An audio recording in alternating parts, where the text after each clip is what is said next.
The riddle. A king's son once had a great desire to travel through the world, so he started off, taking no one with him but one trusty servant.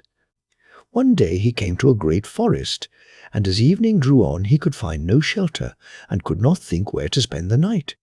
All of a sudden he saw a girl going towards a little house, and as he drew nearer he remarked that she was both young and pretty. He spoke to her and said, "Dear child, could I and my servant spend the night in this house?"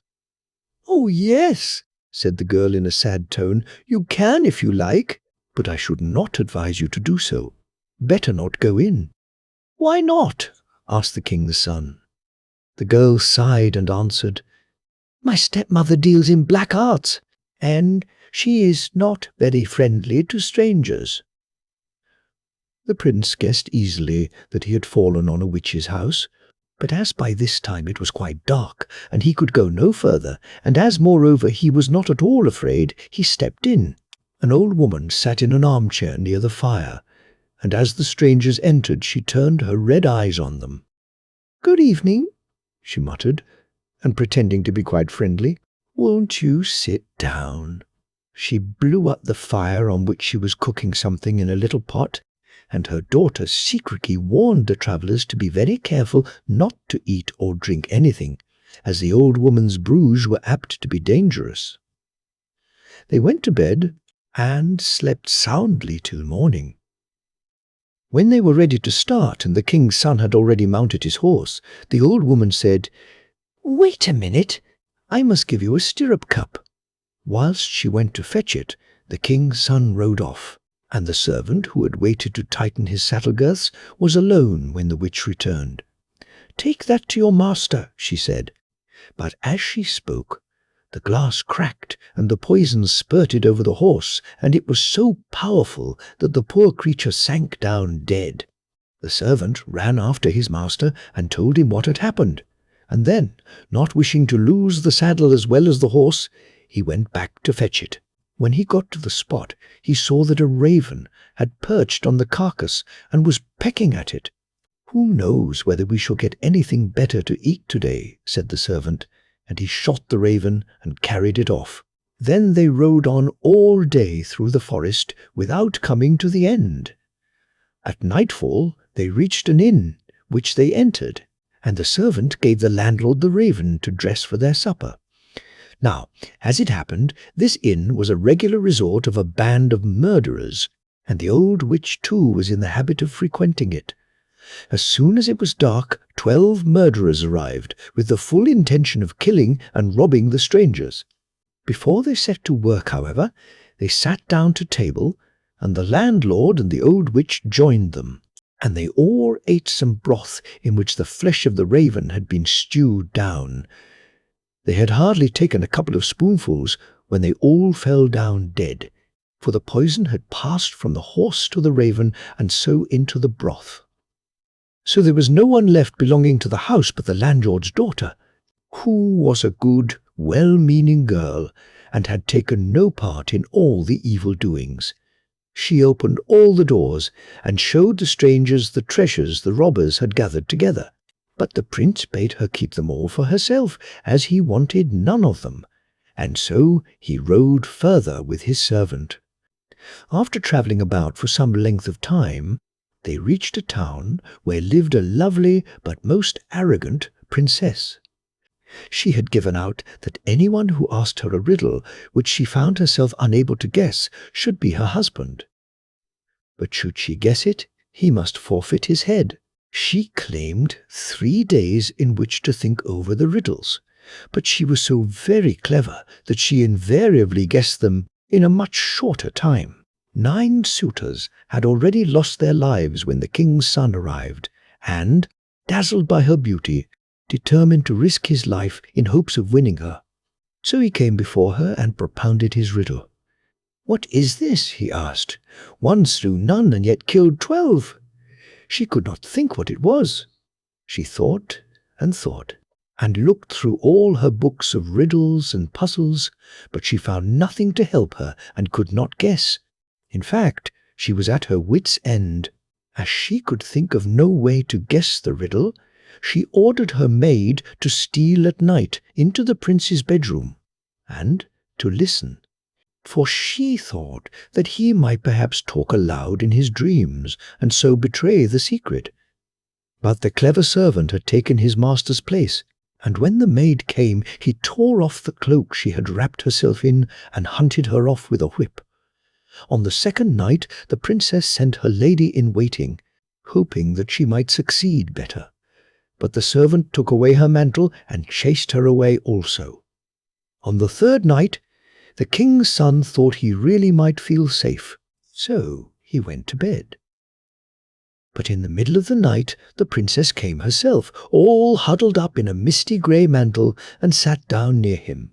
When she thought he was fast asleep, she spoke to him, hoping he would answer in the midst of his dreams, as many people do, but he was wide awake all the time, and heard and understood everything very well. Then she asked, "One slew none. What is that?" And he answered, "A raven which fed on the carcass of a poisoned horse." She went on, "And yet killed 12. What is that?" "Those are 12 murderers who ate the raven and died of it. As soon as she knew the riddle, she tried to slip away, but he held her mantle so tightly that she was obliged to leave it behind." Next morning, the princess announced that she had guessed the riddle and sent for the 12 judges, before whom she declared it.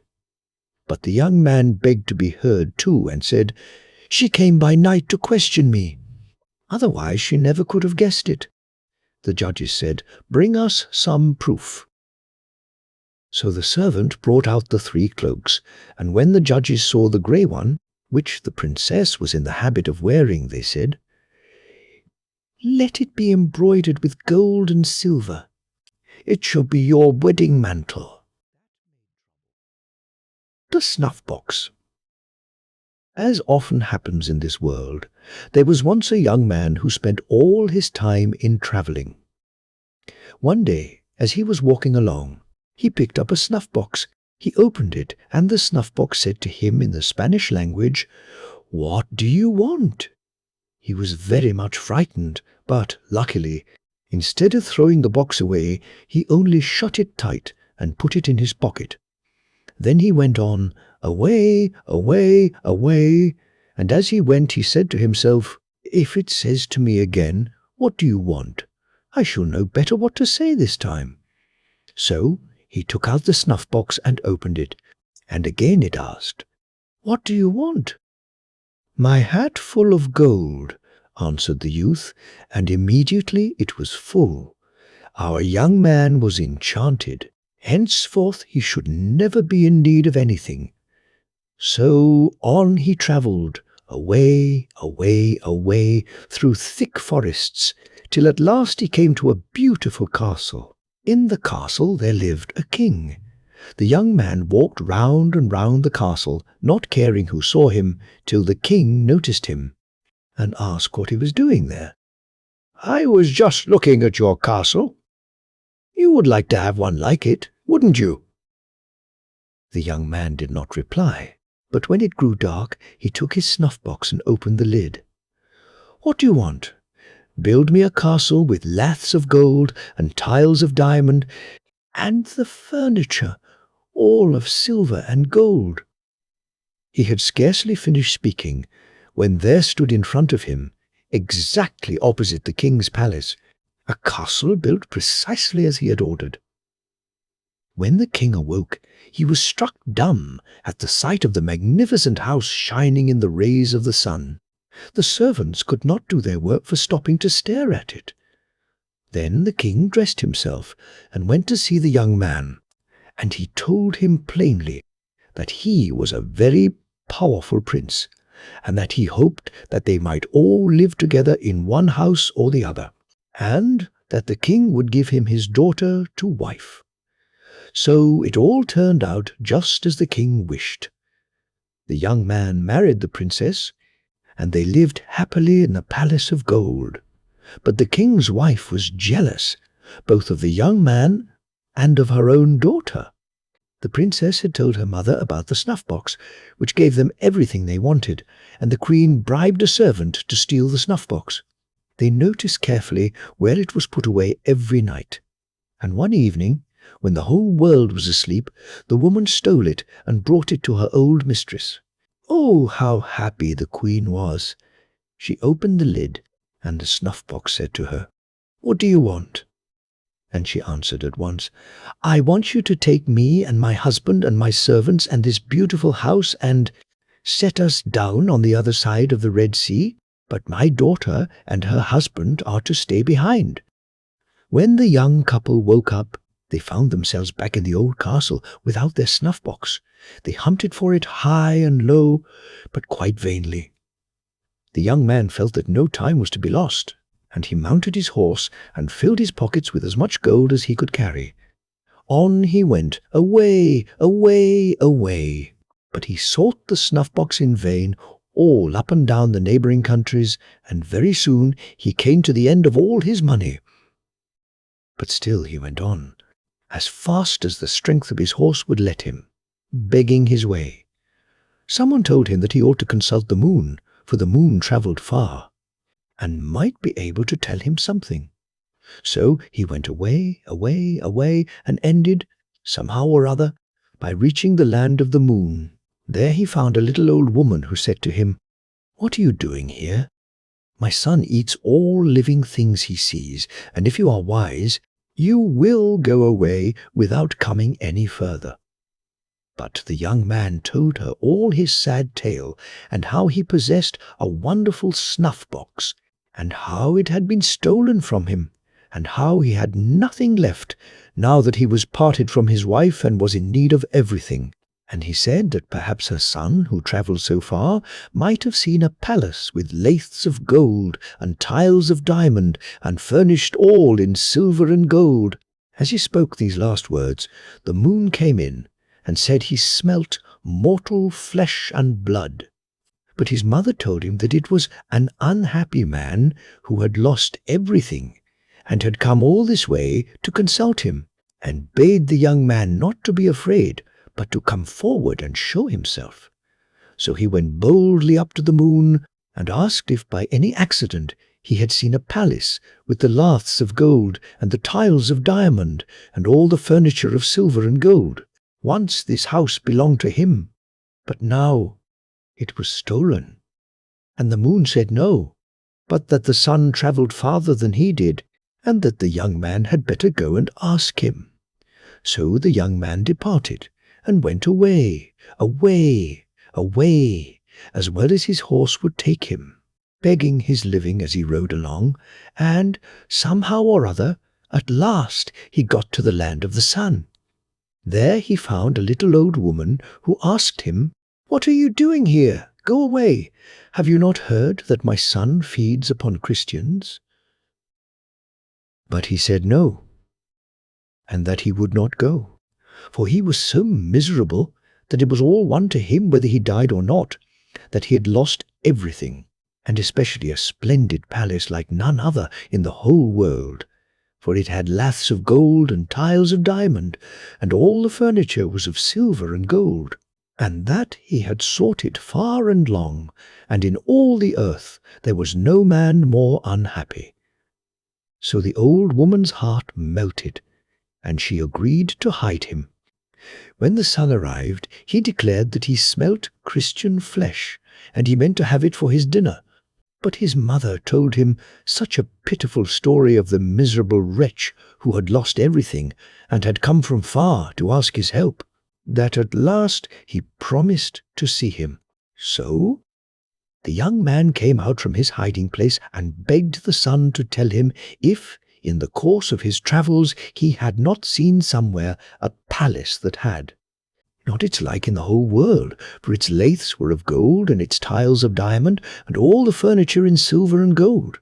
And the sun said no, but that perhaps the wind had seen it, for he entered everywhere, and saw things that no one else ever saw. And if anyone knew where it was certainly the wind. Then the poor young man again set forth as well as his horse could take him, begging his living as he went, and, somehow or other, He ended by reaching the home of the wind.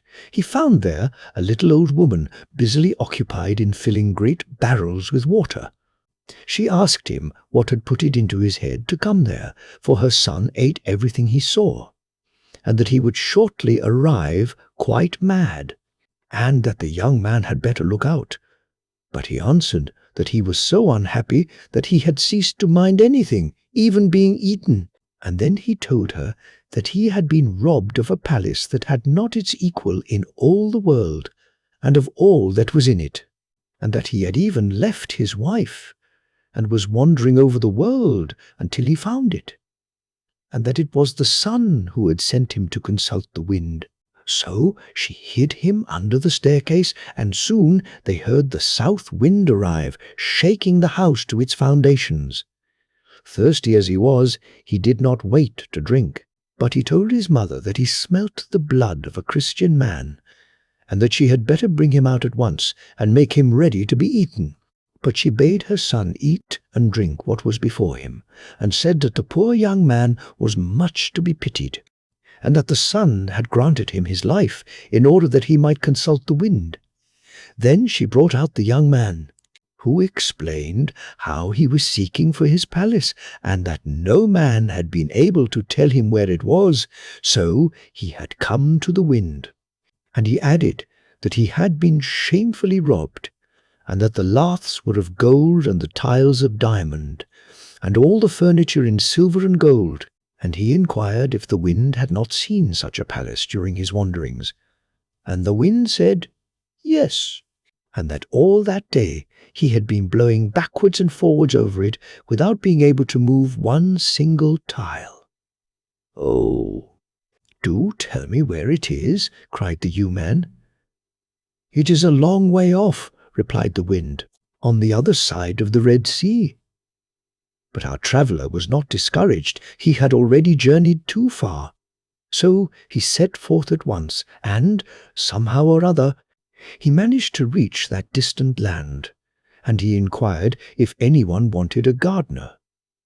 He was told that the head gardener at the castle had just left, and perhaps he might have a chance of getting the place. The young man lost no time, but walked up to the castle and asked if they were in want of a gardener, and how happy he was when they agreed to take him. Now he passed most of his day in gossiping with the servants about the wealth of their masters and the wonderful things in the house. He made friends with one of the maids, who told him the history of the snuff-box, and he coaxed her to let him see it. One evening she managed to get hold of it, and the young man watched carefully where she hid it away in a secret place in the bedchamber of her mistress. The following night, when everyone was fast asleep, he crept in and took the snuff-box. Think of his joy as he opened the lid. When it asked him, as of yore, "What do you want?" he replied, "What do I want? What do I want?" "Why, I want to go with my palace to the old place, and for the king and the queen and all their servants to be drowned in the Red Sea." He hardly finished speaking when he found himself back again with his wife, while all the other inhabitants of the palace were lying at the bottom of the Red Sea. The Story of a Clever Tailor. Once upon a time there lived an exceedingly proud princess. If any suitor for her hand ventured to present himself, she would give him some riddle or conundrum to guess, and if he failed to do so, he was hunted out of the town with scorn and derision. She gave out publicly that all comers were welcome to try their skill, and that whoever could solve her riddle should be her husband. Now it happened that 3 tailors had met together, and the 2 elder thought that after having successfully put in so many fine and strong stitches with never a wrong one amongst them, they were certain to do the right thing here too. The 3rd tailor was a lazy young scamp who did not even know his own trade properly, but who thought that surely luck would stand by him now, just for once, for, if not, what was to become of him? The 2 others said to him, "You just stay at home. "You'll never get on much with your small allowance of brains." But the little tailor was not to be daunted, and said he had set his mind on it and meant to shift for himself, so off he started as though the whole world belonged to him. The three tailors arrived at court, where they had themselves duly presented to the princess, and begged she would propound her riddles. "For," said they, "here were the right men at last, with wits so sharp and so fine you might almost thread a needle with them." "Then," said the princess, "I have on my head 2 different kinds of hair. Of what colours are they?" "If that's all," said the first tailor, "they are most likely black and white, like the kind of cloth we call pepper and salt." "Wrong," said the princess. "Then," said the second tailor, "if they are not black and white, no doubt they are red and brown, like my father's Sunday coat." "Wrong again," said the princess. "Now let the third speak. I see he thinks he knows all about it." Then the young tailor stepped boldly to the front and said, "The princess has 1 silver and 1 golden hair on her head, and those are the 2 colours." When the princess heard this, she turned quite pale, and almost fainted away with fear, for the little tailor had hit the mark, and she had firmly believed that not a soul could guess it. When she had recovered herself, she said, "Don't fancy you have won me yet. There is something else you must do first. Below in the stable is a bear with whom you must spend the night, and if when I get up in the morning I find you still alive, you shall marry me." She quite expected to rid herself of the tailor in this way, for the bear had never left anyone alive who had once come within reach of his claws. The tailor, however, had no notion of being scared, but said cheerily, "Bravely dared is half won." When evening came on, he was taken to the stable. The bear tried to get at him at once, and to give him a warm welcome with his great paws. "Gently, gently," said the tailor. "I'll soon teach you to be quiet." And he coolly drew a handful of walnuts from his pocket and began cracking and eating them as though he had not a care or anxiety in the world. When the bear saw this, he began to long for some nuts himself. The tailor dived into his pocket and gave him a handful, but they were pebbles, not nuts. The bear thrust them into his mouth, but try as he might, he could not manage to crack them. "Dear me," thought he, "what a stupid fool I must be. Can't even crack a nut." And he said to the tailor, "I say, crack my nuts for me. Will you?" "You're a nice sort of fellow," said the tailor. "The idea of having those great jaws and not being able even to crack a walnut." So he took the stone, quickly changed it for a nut, and crack! It split open in a moment. "Let me try again," said the bear. "When I see the thing done, it looks so easy, I fancy I must be able to manage it myself." So the tailor gave him some more pebbles, and the bear bit and gnawed away as hard as he could, but I need hardly say that he did not succeed in cracking one of them. Presently the tailor took out a little fiddle and began playing on it. When the bear heard the music, he could not help dancing, and after he had danced some time, he was so pleased that he said to the tailor, "I say, is fiddling difficult?" "Mere child's play," replied the tailor. "Look here. You press the strings with the fingers of the left hand, and with the right you draw the bow across them, so—" Then it goes as easily as possible, up and down. Tra-la-la-la-la. "Oh," cried the bear, "I do wish I could play like that, then I could dance whenever the fancy took me. What do you think? Would you give me some lessons?" "With all my heart," said the tailor, "if you are sharp about it. But just let me look at your paws. Dear me, your nails are terribly long. I must really cut them first." Then he fetched a pair of stocks, and the bear laid his paws on them, and the tailor screwed them up tight. "Now just wait whilst I fetch my scissors," said he, and left the bear growling away to his heart's content, whilst he lay down in a corner and fell fast asleep. When the princess heard the bear growling so loud that night, she made sure he was roaring with delight as he worried the tailor. Next morning, she rose feeling quite cheerful and free from care, but when she looked across towards the stables, there stood the tailor in front of the door, looking as fresh and lively as a fish in the water. After this, it was impossible to break the promise she had made so publicly, so the king ordered out the state coach to take her and the tailor to church to be married. As they were starting, the two bad-hearted other tailors, who were envious of the younger one's happiness, went to the stable and unscrewed the bear. Off he tore after the carriage, foaming with rage. The princess heard his puffing and roaring, and growing frightened she cried, "Oh dear, the bear is after us and will certainly catch us up." The tailor remained quite unmoved. He quietly stood on his head, stuck his legs out at the carriage window, and called out to the bear, "Do you see my stocks? If you don't go home this minute, I'll screw you tight into them." When the bear saw and heard this, he turned right round and ran off as fast as his legs would carry him. The tailor drove on unmolested to church, where he and the princess were married, and he lived with her many years as happy and merry as a lark. Whoever does not believe this story must pay $1. The story of Caliph. Stork. Caliph Chassid of Baghdad was resting comfortably on his divan one fine afternoon.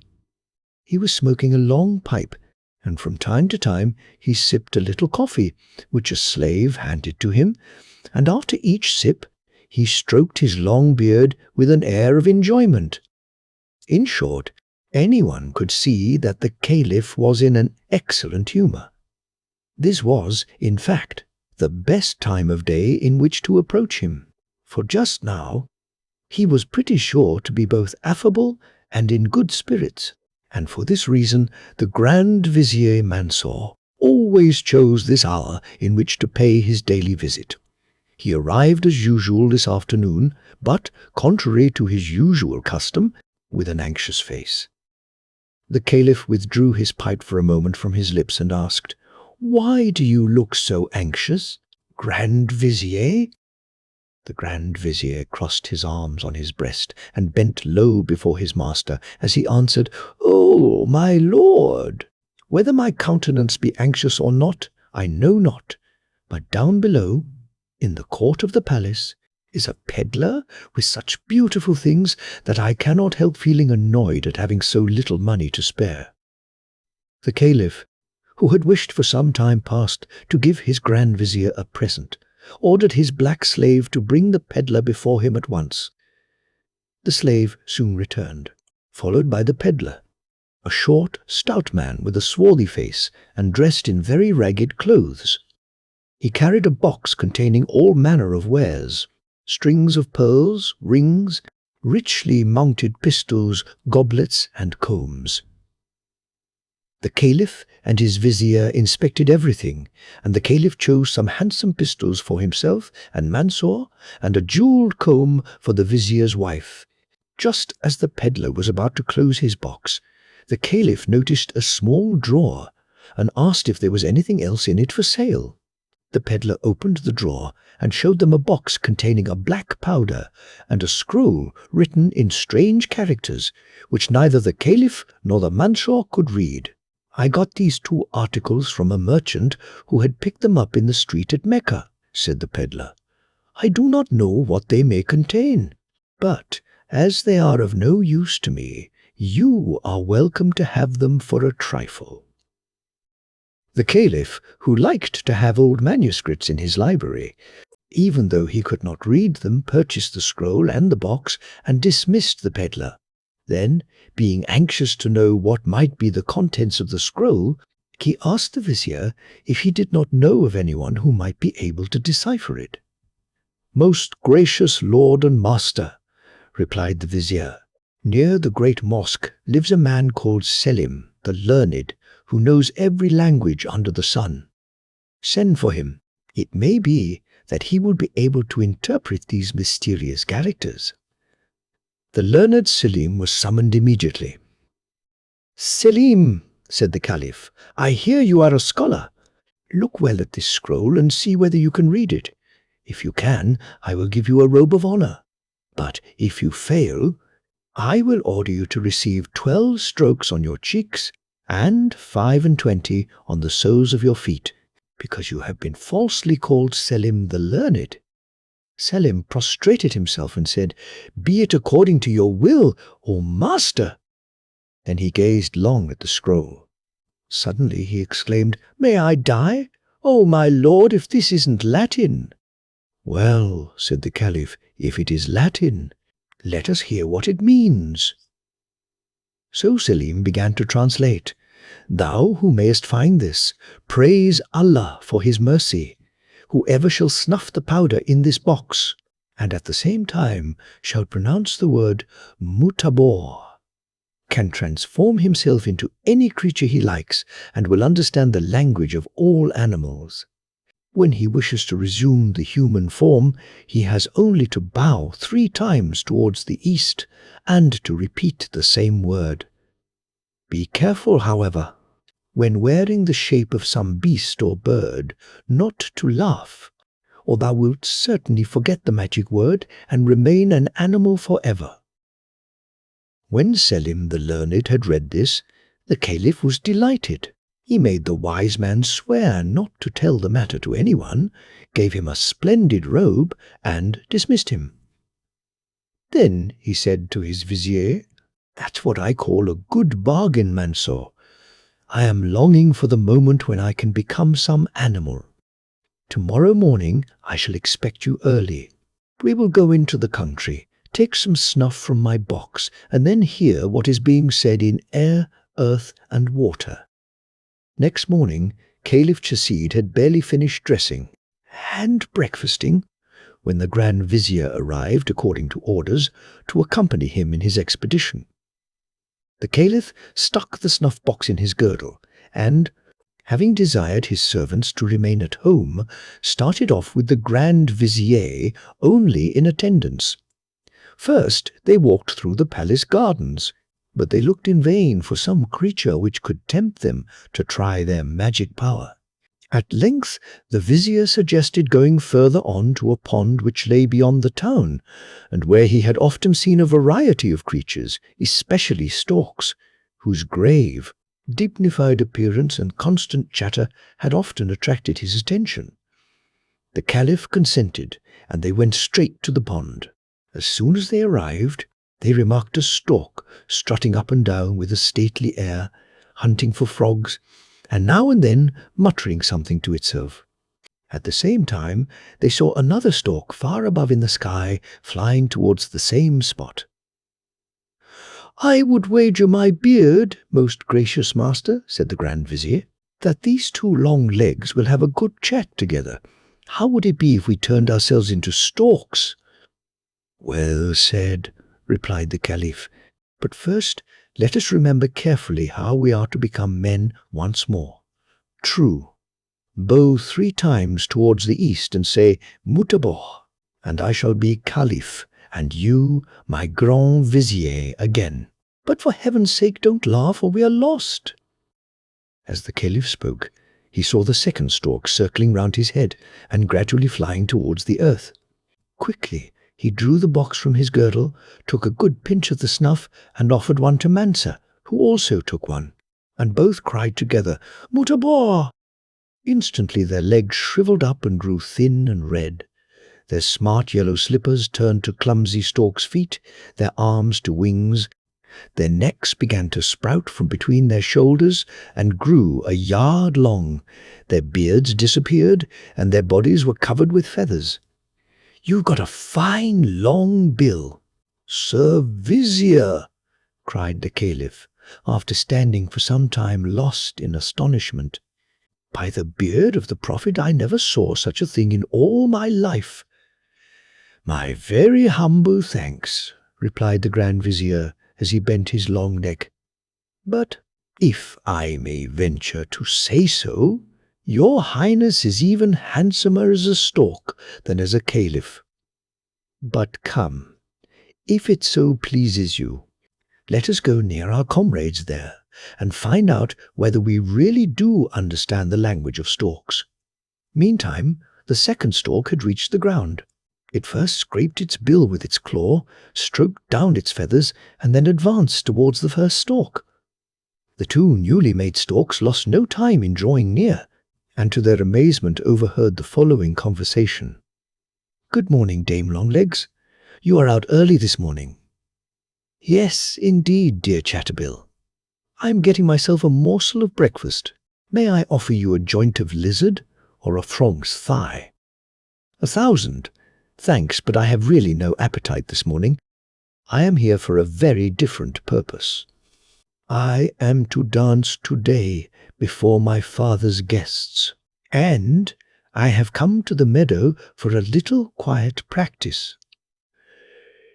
Thereupon the young stork began to move about with the most wonderful steps. The Caliph and Mansour looked on in surprise for some time, but when at last she balanced herself in a picturesque attitude on one leg and flapped her wings gracefully up and down, they could hold out no longer. A prolonged peal burst from each of their bills, and it was some time before they could recover their composure. The Caliph was the first to collect himself. "That was the best joke," said he, "I've ever seen. It's a pity the stupid creatures were scared away by our laughter, or no doubt they would have sung next." Suddenly, however, the vizier remembered how strictly they had been warned not to laugh during their transformation. He at once communicated his fears to the Caliph, who exclaimed, "By Mecca and Medina, it would indeed prove but a poor joke if I had to remain a stork for the remainder of my days. Do just try and remember the stupid word. It has slipped my memory. We must bow 3 times eastwards and say, 'Moo, moo, moo.'" They turned to the east and fell to bowing till their bills touched the ground. But, oh horror! The magic word was quite forgotten, and however often the Caliph bowed, and however touchingly his vizier cried, "Moo, moo," they could not recall it, and the unhappy Shahsid and Mansour remained storks as they were. The two enchanted birds wandered sadly on through the meadows. In their misery they could not think what to do next. They could not rid themselves of their new forms. There was no use in returning to the town and saying who they were. For who would believe a stork who announced that he was a caliph? And even if they did believe him, would the people of Baghdad consent to let a stork rule over them? So they lounged about for several days, supporting themselves on fruits, which, however, they found some difficulty in eating with their long bills. They did not much care to eat frogs or lizards. Their one comfort in their sad plight was the power of flying, and accordingly they often flew over the roofs of Baghdad to see what was going on there. During the first few days they noticed signs of much disturbance and distress in the streets. But about the 4th day, as they sat on the roof of the palace, they perceived a splendid procession passing below them along the street. Drums and trumpets sounded. A man in a scarlet mantle, embroidered in gold, sat on a splendidly caparisoned horse, surrounded by richly dressed slaves. Half Baghdad crowded after him, and they all shouted, "Hail Mirza, the Lord of Baghdad!" The two storks on the palace roof looked at each other, and Caliph Chashid said, "Can you guess now, Grand Vizier, why I have been enchanted? This Mirza is the son of my deadly enemy, the mighty magician Kashnur, who in an evil moment vowed vengeance on me. Still I will not despair. Come with me, my faithful friend. We will go to the grave of the Prophet, and perhaps at that sacred spot the spell may be loosed." They rose from the palace roof and spread their wings toward Medina. But flying was not quite an easy matter, for the two storks had had but little practice as yet. "Oh, my lord!" gasped the vizier. "After a couple of hours, I can get on no longer. You really fly too quick for me. Besides, it is nearly evening, and we should do well to find some place in which to spend the night." Chasid listened with favour to his servant's suggestion, and perceiving in the valley beneath them a ruin which seemed to promise shelter, they flew towards it. The building in which they proposed to pass the night had apparently been formerly a castle. Some handsome pillars still stood amongst the heaps of ruins, and several rooms, which yet remained in fair preservation, gave evidence of former splendour. Chasid and his companion wandered along the passages seeking a dry spot, when suddenly Mansor stood still. "My lord and master," he whispered, "if it were not absurd for a grand vizier, and still more for a stork, to be afraid of ghosts, I should feel quite nervous, for someone or something close by me has sighed and moaned quite audibly." The Caliph stood still and distinctly heard a low, weeping sound, which seemed to proceed from a human being rather than from any animal. Full of curiosity, he was about to rush towards the spot from whence the sounds of woe came, when the vizier caught him by the wing with his bill, and implored him not to expose himself to fresh and unknown dangers. The Caliph, however, under whose stork's breast a brave heart beat, tore himself away with the loss of a few feathers, and hurried down a dark passage.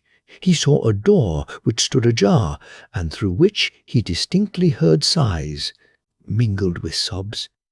He pushed open the door with his bill, but remained on the threshold, astonished at the sight which met his eyes. On the floor of the ruined chamber, which was but scantily lighted by a small barred window, sat a large screech owl.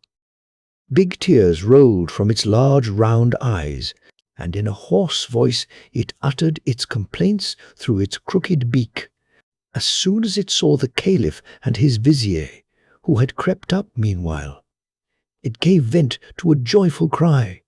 It gently wiped the tears from its eyes with its spotted brown wings, and, to the great amazement of the two visitors, addressed them in good human Arabic. "Welcome, ye storks! You are a good sign of my deliverance, for it was foretold me that a piece of good fortune should befall me through a stork." When the Caliph had recovered from his surprise, he drew up his feet into a graceful position, bent his long neck, and said, "Oh, Screech Owl! From your words, I am led to believe that we see in you a companion in misfortune. But, alas, your hope that you may attain your deliverance through us is but a vain one. You will know our helplessness when you have heard our story." The Screech Owl begged him to relate it, and the Caliph accordingly told him what we already know. When the Caliph had ended, the owl thanked him and said, "You hear my story, and own that I am no less unfortunate than yourselves. My father is the king of the Indies. I, his only daughter, am named Lusa. That magician Kashnor, who enchanted you, has been the cause of my misfortunes too. He came one day to my father and demanded my hand for his son Mirza. My father, who is rather hasty, ordered him to be thrown downstairs. The wretch not long after managed to approach me under another form, and one day, when I was in the garden and asked for some refreshment, he brought me, in the disguise of a slave, a draught which changed me at once to this horrid shape.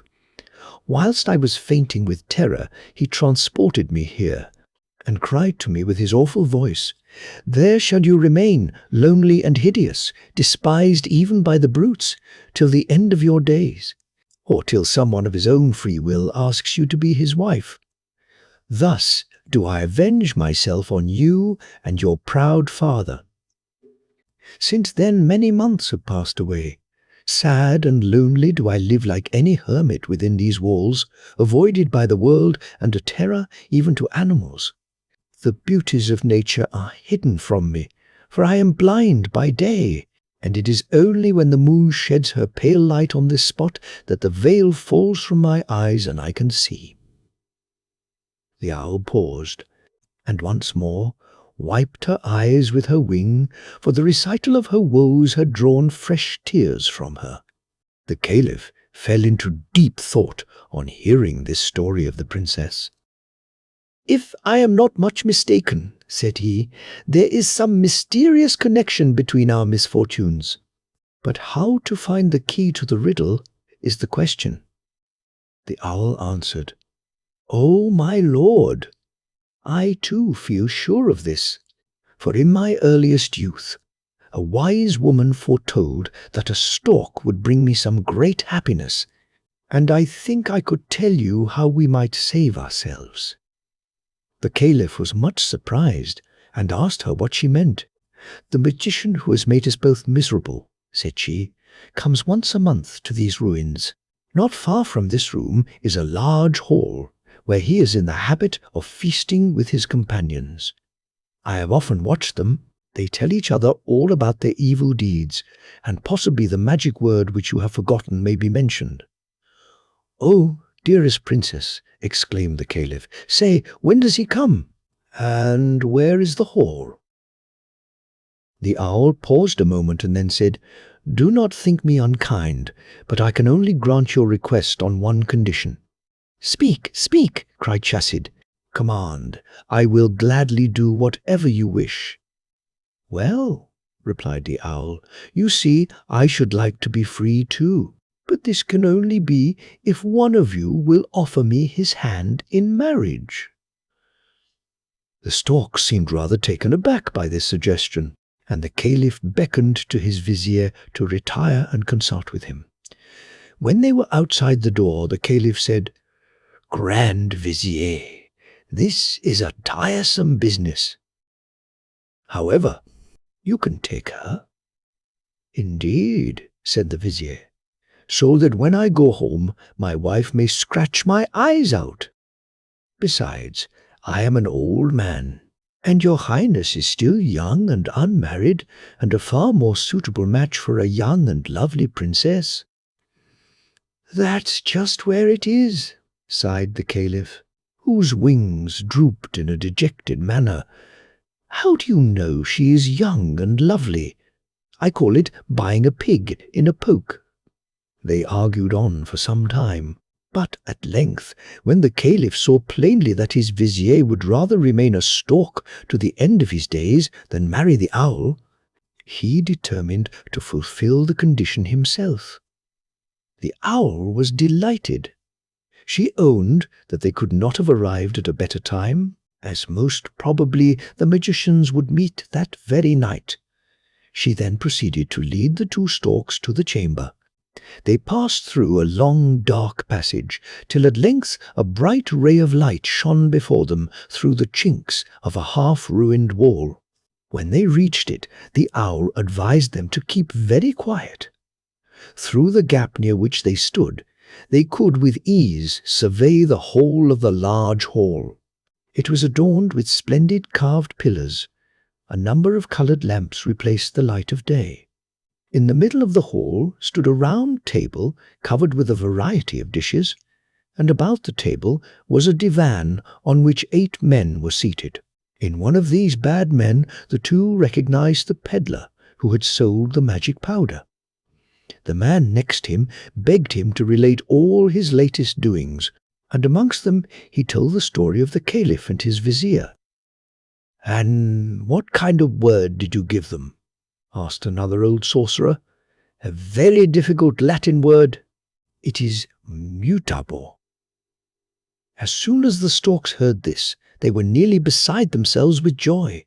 They ran at such a pace to the door of the ruined castle that the owl could scarcely keep up with them. When they reached it, the Caliph turned to the owl and said with much feeling, "Deliverer of my friend and myself, as a proof of my eternal gratitude, accept me as your husband." Then he turned towards the east. 3 times the storks bowed their long necks to the sun, which was just rising over the mountains. "Mutabor!" they both cried, and in an instant they were once more transformed. In the rapture of their newly given lives, master and servant fell laughing and weeping into each other's arms. Who shall describe their surprise when they at last turned round and beheld standing before them a beautiful lady exquisitely dressed? With a smile, she held out her hand to the Caliph and asked, "Do you not recognize your screech owl?" It was she.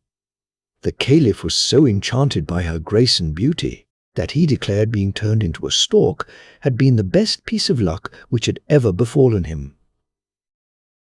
The 3 set out at once for Baghdad. Fortunately, the Caliph found not only the box with the magic powder, but also his purse in his girdle. He was, therefore, able to buy in the nearest village all they required for their journey, and so, at last, they reached the gates of Baghdad. Here, the Caliph's arrival created the greatest sensation. He had been quite given up for dead, and the people were greatly rejoiced to see their beloved ruler again. Their rage with the usurper Mirza, however, was great in proportion. They marched in force to the palace and took the old magician and his son prisoners. The Caliph sent the magician to the room where the princess had lived as an owl, and there had him hanged. As the son, however, knew nothing of his father's acts, the Caliph gave him his choice between death and a pinch of the magic snuff. When he chose the latter, the Grand Vizier handed him the box. One good pinch, and the magic word transformed him to a stork. The Caliph ordered him to be confined in an iron cage and placed in the palace gardens. Caliph Chasid lived long and happily with his wife, the princess. His merriest time was when the Grand Vizier visited him in the afternoon, and when the Caliph was in particularly high spirits, he would condescend to mimic the Vizier's appearance when he was a stork. He would strut gravely and with well-stiffened legs up and down the room, chattering and showing how he had vainly bowed to the east and cried, "Moo, moo," the Caliphess, and her children were always much entertained by this performance. But when the Caliph went on nodding and bowing and calling, "Moo, moo, too long," the Vizier would threaten laughingly to tell the Caliphess the subject of the discussion carried on one night outside the door of Princess Screech Owl. The story of Hok Lee and the Dwarfs. There once lived in a small town in China a man named Hok Lee. He was a steady, industrious man who not only worked hard at his trade, but did all his own housework as well, for he had no wife to do it for him. "What an excellent, industrious man is this, Hok Lee," said his neighbors. "How hard he works! He never leaves his house to amuse himself or to take a holiday as others do." But Hok Lee was by no means the virtuous person his neighbors thought him. True, he worked hard enough by day, but at night, when all respectable folk were fast asleep, he used to steal out and join a dangerous band of robbers who broke into rich people's houses and carried off all they could lay hands on. This state of things went on for some time, and, though a thief was caught now and then and punished, no suspicion ever fell on Hok Lee. He was such a very respectable, hard-working man. Hok Lee had already amassed a good store of money as his share of the proceeds of these robberies when it happened one morning on going to market that a neighbor said to him, "Why, Hok Lee, what is the matter with your face? One side of it is all swelled up." True enough, Hok Lee's right cheek was twice the size of his left, and it soon began to feel very uncomfortable. "I will bind up my face," said Hok Lee. "Doubtless the warmth will cure the swelling." But no such thing. Next day it was worse, and day by day it grew bigger and bigger till it was nearly as large as his head and became very painful. Hok Lee was at his wits' ends what to do.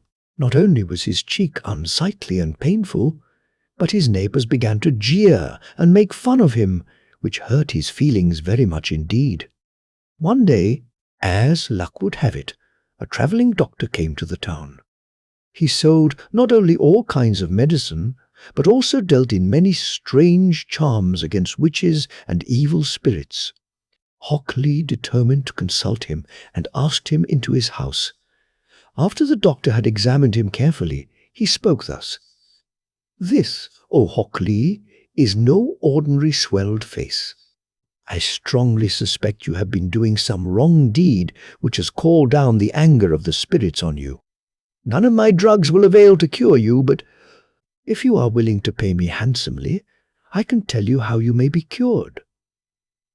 Then Hockley and the doctor began to bargain together, and it was a long time before they could come to terms. However, the doctor got the better of it in the end, for he was determined not to part with his secret under a certain price, and Hockley had no mind to carry his huge cheek about with him to the end of his days. So he was obliged to part with the greater portion of his ill-gotten gains.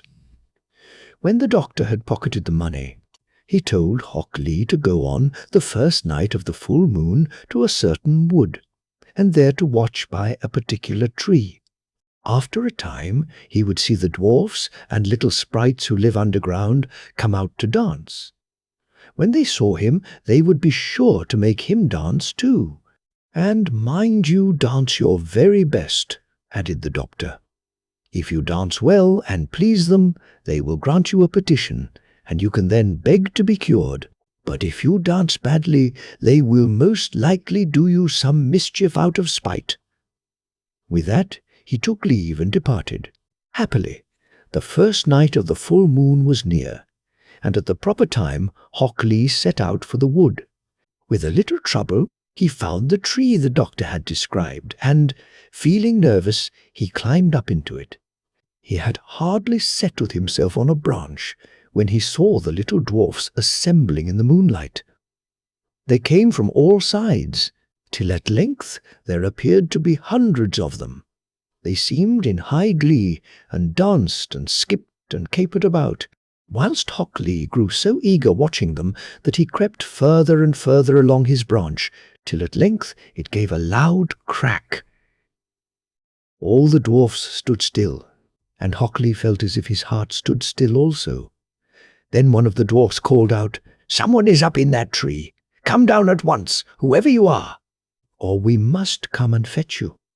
In great terror, Hockley proceeded to come down, but he was so nervous that he tripped near the ground and came rolling down in the most absurd manner. When he had picked himself up, he came forward with a low bow, and the dwarf who had first spoken, and who appeared to be the leader, said, "Now then, who art thou? And what brings thee here?" So Hockley told him the sad story of his swelled cheek, and how he had been advised to come to the forest and beg the dwarfs to cure him. "It is well," replied the dwarf. "We will see about that. First, however, thou must dance before us. Should thy dancing please us, perhaps we may be able to do something, but shouldst thou dance badly, we shall assuredly punish thee. So now, take warning and dance away." With that, he and all the other dwarfs sat down in a large ring, leaving Hockley to dance alone in the middle.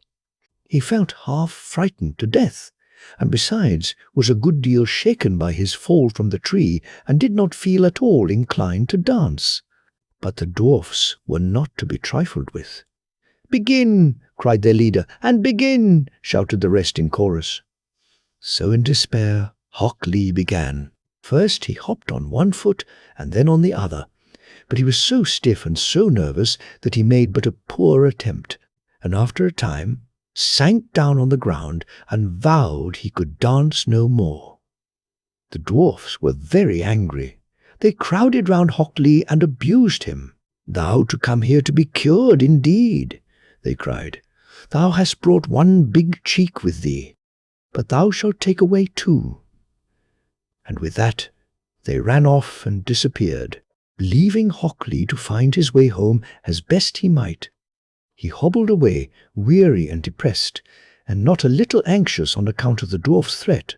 Nor were his fears unfounded, for when he rose next morning his left cheek was swelled up as big as his right, and he could hardly see out of his eyes. Hockley felt in despair, and his neighbours jeered at him more than ever. The doctor, too, had disappeared, so there was nothing for it but to try the dwarfs once more.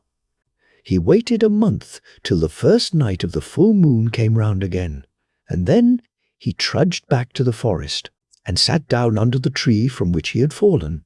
He had not long to wait. Ere long the dwarfs came trooping out till all were assembled. "I don't feel quite easy," said one. "I feel as if some horrid human being were near us." When Hockley heard this, he came forward and bent down to the ground before the dwarfs, who came crowding round, and laughed heartily at his comical appearance with his two big cheeks. "What dost thou want?" they asked, and Hockley proceeded to tell them of his fresh misfortunes, and begged so hard to be allowed one more trial at dancing that the dwarfs consented, for there is nothing they love so much as being amused. Now, Hockley knew how much depended on his dancing well, so he plucked up a good spirit and began, first quite slowly, and faster by degrees. And he danced so well and gracefully, and made such new and wonderful steps, that the dwarfs were quite delighted with him. They clapped their tiny hands and shouted, "Well done, Hockley, well done, go on, dance more, for we are pleased." And Hockley danced on, till he really could dance no more, and was obliged to stop.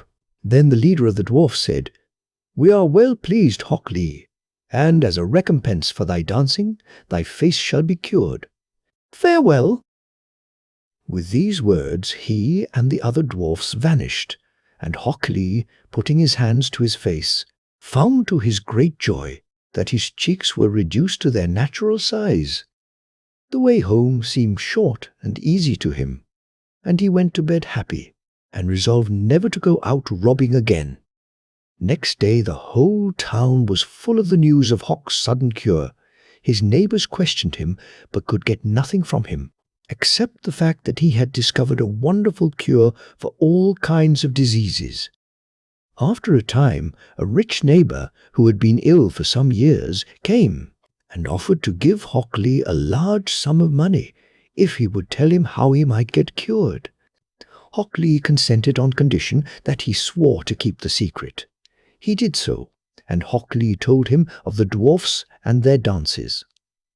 The neighbour went off, carefully obeyed Hockley's directions, and was duly cured by the dwarfs. Then another and another came to Hockley to beg his secret, and from each he extracted a vow of secrecy and a large sum of money. This went on for some years, so that at length Hockley became a very wealthy man, and ended his days in peace and prosperity. The story of the Fisherman and his Wife. There was once a fisherman and his wife who lived together in a little hut close to the sea, and the fisherman used to go down every day to fish, and he would fish and fish. So he used to sit with his rod and gaze into the shining water, and he would gaze and gaze. Now, once the line was pulled deep under the water, and when he hauled it up, he hauled a large flounder with it. The flounder said to him, "Listen, fisherman, I pray you to let me go. I am not a real flounder. I am an enchanted prince. What good will it do you if you kill me? I shall not taste nice. Put me back into the water and let me swim away." "Well," said the man, "you need not make so much noise about it. I am sure I had much better let a flounder that can talk swim away." With these words he put him back again into the shining water, and the flounder sank to the bottom, leaving a long streak of blood behind. Then the fisherman got up and went home to his wife in the hut. "Husband," said his wife, "Have you caught nothing today?" "No," said the man. "I caught a flounder who said he was an enchanted prince, so I let him swim away again." "Did you wish nothing from him?" said his wife. "No," said the man. "What should I have wished from him?" "Ah," said the woman, "it's dreadful to have to live all one's life in this hut that is so small and dirty. You ought to have wished for a cottage. Go now and call him. Say to him that we choose to have a cottage, and he will certainly give it you." "Alas," said the man, "why should I go down there again?" "Why," said his wife, "you caught him and then let him go again, so he is sure to give you what you ask. Go down quickly." The man did not like going at all, but as his wife was not to be persuaded, he went down to the sea. When he came there, the sea was quite green and yellow and was no longer shining. So he stood on the shore and said, "Once a prince, but changed you, be into a flounder in the sea. Come. For my wife Ilsebel wishes what I dare not tell." Then the flounder came swimming up and said, "Well, what does she want?" "Alas," said the man, "my wife says I ought to have kept you and wished something from you. She does not want to live any longer in the hut. She would like a cottage. Go home." "Then," said the flounder, "she has it." So the man went home, and there was his wife no longer in the hut, but in its place was a beautiful cottage, and his wife was sitting in front of the door on a bench. She took him by the hand and said to him, "Come inside, and see if this is not much better." They went in, and inside the cottage was a tiny hall, and a beautiful sitting room, and a bedroom in which stood a bed, a kitchen, and a dining room, all furnished with the best of everything, and fitted up with every kind of tin and copper utensil. And outside was a little yard in which were chickens and ducks, and also a little garden with vegetables and fruit trees. "See," said the wife, "isn't this nice?" "Yes," answered her husband, "here we shall remain and live very happily." "We will think about that," said his wife. With these words they had their supper and went to bed. All went well for a week or a fortnight. Then the wife said, "Listen, husband, the cottage is much too small, and so is the yard and the garden. The flounder might just as well have sent us a larger house. I should like to live in a great stone castle. Go down to the flounder and tell him to send us a castle." "Ah, wife," said the fisherman, "the cottage is quite good enough. Why do we choose to live in a castle?" "Why," said the wife, "you go down. The flounder can quite well do that." "No, wife," said the man, "the flounder gave us the cottage. I do not like to go to him again. He might take it amiss." "Go," said his wife. "He can certainly give it us, and ought to do so willingly. Go at once." The fisherman's heart was very heavy, and he did not like going. He said to himself, "It is not right." Still, he went down. When he came to the sea, the water was all violet and dark blue, and dull and thick, and no longer green and yellow, but it was still smooth. So he stood there and said, "Once a prince, but changed you. Be into a flounder in the sea. Come, for my wife Ilsebel wishes what I dare not tell." "What does she want now?" said the flounder. "Ah," said the fisherman, half ashamed, "she wants to live in a great stone castle." "Go home. She is standing before the door," said the flounder. The fisherman went home and thought he would find no house. When he came near, there stood a great stone palace, and his wife was standing on the steps about to enter. She took him by the hand and said, "Come inside." Then he went with her, and inside the castle was a large hall with a marble floor, and there were heaps of servants who threw open the great doors, and the walls were covered with beautiful tapestry, And in the apartments were gilded chairs and tables, and crystal chandeliers hung from the ceiling, and all the rooms were beautifully carpeted. The best of food and drink also was set before them when they wished to dine. And outside the house was a large courtyard with horse and cow stables and a coach house. All fine buildings and a splendid garden with most beautiful flowers and fruit. And in a park quite a league long were deer and roe and hares and everything one could wish for. "Now," said the wife, "isn't this beautiful?" "Yes, indeed," said the fisherman. "Now we will stay here and live in this beautiful castle and be very happy." "We will consider the matter," said his wife, and they went to bed. The next morning the wife woke up first at daybreak and looked out of the bed at the beautiful country stretched before her. Her husband was still sleeping, so she dug her elbows into his side and said, "Husband, get up and look out of the window. Could we not become the king of all this land?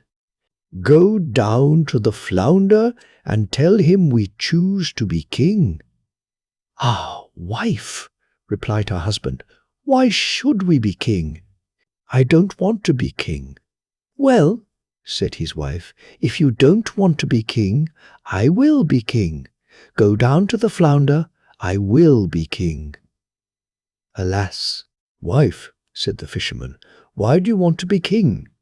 "I can't ask him that." "And why not?" said his wife. "Go down at once." "I must be king." So the fisherman went, though much vexed that his wife wanted to be king. "It is not right, it is not right," he thought. He did not wish to go. Yet he went. When he came to the sea, the water was a dark grey colour, and it was heaving against the shore. So he stood and said, "Once a prince, but changed you be into a flounder in the sea. Come, for my wife Ilsebel wishes what I dare not tell." "What does she want now?" asked the flounder. "Alas," said the fisherman, "she wants to be king." "Go home, she is that already," said the flounder. The fisherman went home, and when he came near the palace, he saw that it had become much larger, and that it had great towers and splendid ornamental carving on it. A sentinel was standing before the gate, and there were numbers of soldiers with kettle-drums and trumpets. And when he went into the palace, he found everything was of pure marble and gold, and the curtains of damask with tassels of gold. Then the doors of the hall flew open, and there stood the whole court round his wife, who was sitting on a high throne of gold and diamonds. She wore a great golden crown, and had a sceptre of gold and precious stones in her hand, and by her on either side stood 6 pages in a row, each one a head taller than the other. Then he went before her and said, "Ah, wife, are you king now?" "Yes," said his wife, "now I am king." He stood looking at her, and when he had looked for some time, he said, "Let that be enough, wife, now that you are king. Now we have nothing more to wish for." "Nay, husband," said his wife restlessly, "my wishing powers are boundless. I cannot restrain them any longer." "Go down to the flounder, king." "I am. Now I must be emperor." "Alas." "Wife," said the fisherman, "why do you want to be emperor?" "Husband," said she, "go to the flounder. I will be emperor." "Ah, wife," he said, "he cannot make you emperor. I don't like to ask him that. There is only one emperor in the kingdom. Indeed and indeed, he cannot make you emperor." "What?" said his wife. "I am king, and you are my husband. Will you go at once? Go! If he can make king, he can make emperor, and emperor I must and will be. Go!" So he had to go. But as he went, he felt quite frightened, and he thought to himself, "This can't be right. To be emperor is too ambitious.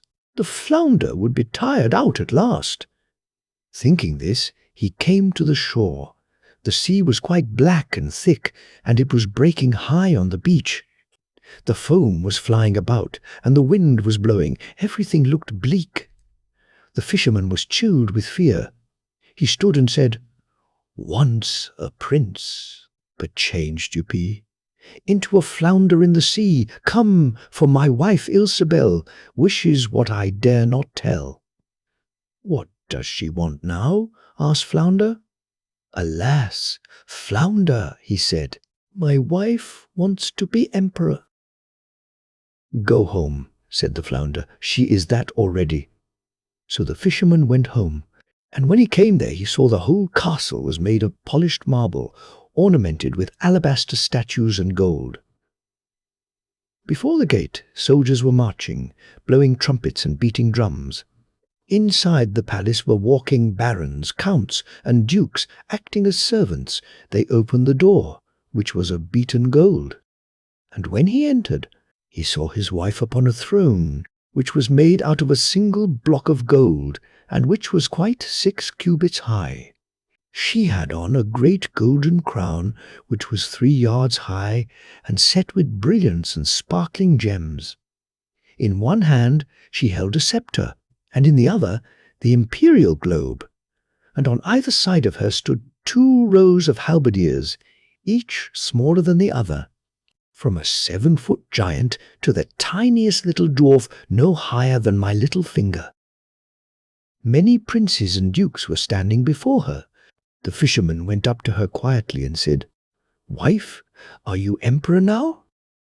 "Yes," she said, "I am emperor." He stood looking at her magnificence, and when he had watched her for some time, said, "Ah, wife, let that be enough, now that you are emperor." "Husband," said she, "why are you standing there? I am emperor now, and I want to be pope too. Go down to the Flounder." "Alas, wife," said the fisherman, "what more do you want? You cannot be pope. There is only one pope in Christendom, and he cannot make you that." "Husband," she said, "I will be pope. Go down quickly. I must be pope today." "No, wife," said the fisherman, "I can't ask him that. It is not right. It is too much. The Flounder cannot make you pope." "Husband, what nonsense," said his wife. "If he can make emperor, he can make pope too. Go down this instant. I am emperor, and you are my husband. Will you be off at once?" So he was frightened and went out, but he felt quite faint and trembled and shook, and his knees and legs began to give way under him. The wind was blowing fiercely across the land, and the clouds flying across the sky looked as gloomy as if it were night. The leaves were being blown from the trees.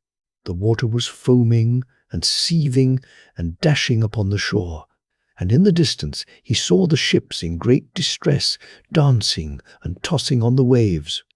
Still the sky was very blue in the middle, although at the sides it was an angry red as in a great storm. So he stood shuddering in anxiety, and said, "Once a prince, but changed you be into a flounder in the sea. Come, for my wife Ilsebel wishes what I dare not tell." "Well, what does she want now?" asked the flounder. "Alas," said the fisherman, "she wants to be pope."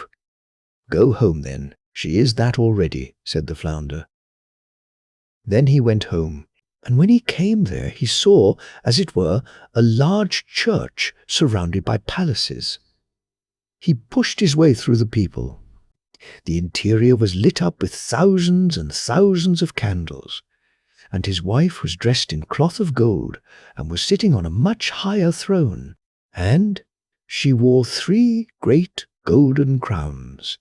Round her were numbers of church dignitaries, and on either side were standing 2 rows of tapers, the largest of them as tall as a steeple, and the smallest as tiny as a Christmas tree candle.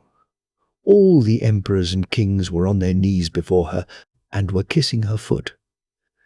"Wife," said the fisherman, looking at her, "Are you Pope now?" "Yes," said she, "I am Pope." So he stood staring at her, and it was as if he were looking at the bright sun. When he had watched her for some time, he said, "Ah, wife, let it be enough now that you are Pope." But she sat as straight as a tree and did not move or bend the least bit. He said again, "Wife, be content now that you are Pope. You cannot become anything more." "We will think about that," said his wife. With these words they went to bed. But the woman was not content. Her greed would not allow her to sleep, and she kept on thinking and thinking what she could still become. The fisherman slept well and soundly, for he had done a great deal that day. But his wife could not sleep at all, and turned from one side to another the whole night long, and thought, till she could think no longer, what more she could become. Then the sun began to rise, and when she saw the red dawn, she went to the end of the bed and looked at it. And as she was watching the sun rise out of the window, she thought, "Ha! Could I not make the sun and man rise?" "Husband," said she, poking him in the ribs with her elbows, "wake up, go down to the flounder. I will be a god." The fisherman was still half asleep, yet he was so frightened that he fell out of bed. He thought he had not heard aright, and opened his eyes wide and said, "What did you say, wife?" "Husband," she said, "if I cannot make the sun and man rise when I appear, I cannot rest. I shall never have a quiet moment till I can make the sun and man rise." He looked at her in horror, and a shudder ran over him. "Go down at once. I will be a god." "Alas, wife," said the fisherman, falling on his knees before her, "the flounder cannot do that. Emperor and Pope, he can make you. I implore you, be content and remain Pope." Then she flew into a passion. Her hair hung wildly about her face. She pushed him with her foot and screamed, "I am not contented, and I shall not be contented. Will you go?" So he hurried on his clothes as fast as possible and ran away as if he were mad. But the storm was raging so fiercely that he could scarcely stand. Houses and trees were being blown down, the mountains were being shaken, and pieces of rock were rolling in the sea. The sky was as black as ink, it was thundering and lightning, and the sea was tossing in great waves, as high as church towers and mountains, and each had a white crest of foam. So he shouted, not able to hear his own voice, "Once a prince, but changed you be into a flounder in the sea. Come, for my wife Ilsebel wishes what I dare not tell." "Well, what does she want now?" asked the flounder. "Alas," said he, "she wants to be a god." "Go home then. She is sitting again in the hut." And there they are sitting to this day. The story of the 3 bears. Once upon a time there were 3 bears who lived together in a house of their own in a wood. One of them was a little, small wee bear, and one was a middle-sized bear, and the other was a great huge bear. They had each a pot for their porridge, a little pot for the little, small, wee bear, and a middle-sized pot for the middle bear, and a great pot for the great huge bear. And they had each a chair to sit in, a little chair for the little, small, wee bear, and a middle-sized chair for the middle bear, and a great chair for the great huge bear. And they had each a bed to sleep in, a little bed for the little, small, wee bear, and a middle-sized bed for the middle bear, and a great bed for the great huge bear. One day, after they had made the porridge for their breakfast and poured it into their porridge pots, they walked out into the wood while the porridge was cooling, that they might not burn their mouths by beginning too soon to eat it. And while they were walking, A little old woman came to the house. She could not have been a good, honest old woman, for, first, she looked in at the window, and then she peeped in at the keyhole, and, seeing nobody in the house, she lifted the latch. The door was not fastened, because the bears were good bears, who did nobody any harm and never suspected that anybody would harm them. So the little old woman opened the door and went in, and well pleased she was when she saw the porridge on the table. If she had been a good little old woman, she would have waited till the bears came home, and then perhaps they would have asked her to breakfast, for they were good bears, a little rough or so, as the manner of bears is, but for all that very good-natured and hospitable. But she was an impudent, bad old woman, and set about helping herself. So first she tasted the porridge of the great, huge bear, and that was too hot for her, and she said a bad word about that. And then she tasted the porridge of the middle bear, and that was too cold for her, and she said a bad word about that too. And then she went to the porridge of the little, small, wee bear, and tasted that, and that was neither too hot nor too cold, but just right, and she liked it so well that she ate it all up. But the naughty old woman said a bad word about the little porridge pot, because it did not hold enough for her. Then the little old woman sate down in the chair of the great huge bear, and that was too hard for her. And then she sate down in the chair of the middle bear, and that was too soft for her. And then she sate down in the chair of the little, small, wee bear, and that was neither too hard nor too soft, but just right. So she seated herself in it, and there she sate till the bottom of the chair came out, and down came she, plump upon the ground, and the naughty old woman said a wicked word about that too. Then the little old woman went upstairs into the bedchamber in which the three bears slept. And first she lay down upon the bed of the great huge bear, but that was too high at the head for her. And next she lay down upon the bed of the middle bear, and that was too high at the foot for her. And then she lay down upon the bed of the little, small, wee bear, and that was neither too high at the head nor at the foot, but just right. So she covered herself up comfortably and lay there till she fell fast asleep. By this time, the three bears thought their porridge would be cool enough. So they came home to breakfast. Now the little old woman had left the spoon of the great huge bear standing in his porridge. "Somebody has been at my porridge," said the great huge bear in his great gruff voice. And when the middle bear looked at his, he saw that the spoon was standing in it too. They were wooden spoons. If they had been silver ones, the naughty old woman would have put them in her pocket. "Somebody has been at my porridge," said the middle bear in his middle voice. Then the little, small, wee bear looked at his, and there was the spoon in the porridge pot, but the porridge was all gone. "Somebody has been at my porridge and has eaten it all up," said the little, small, wee bear in his little, small, wee voice. Upon this the three bears, seeing that someone had entered their house and eaten up the little, small, wee bear's breakfast, began to look about them. Now the little old woman had not put the hard cushion straight when she rose from the chair of the great huge bear. "Somebody has been sitting in my chair," said the great huge bear in his great rough, gruff voice, and the little old woman had squatted down the soft cushion of the middle bear. "Somebody has been sitting in my chair," said the middle bear in his middle voice. And you know what the little old woman had done to the third chair.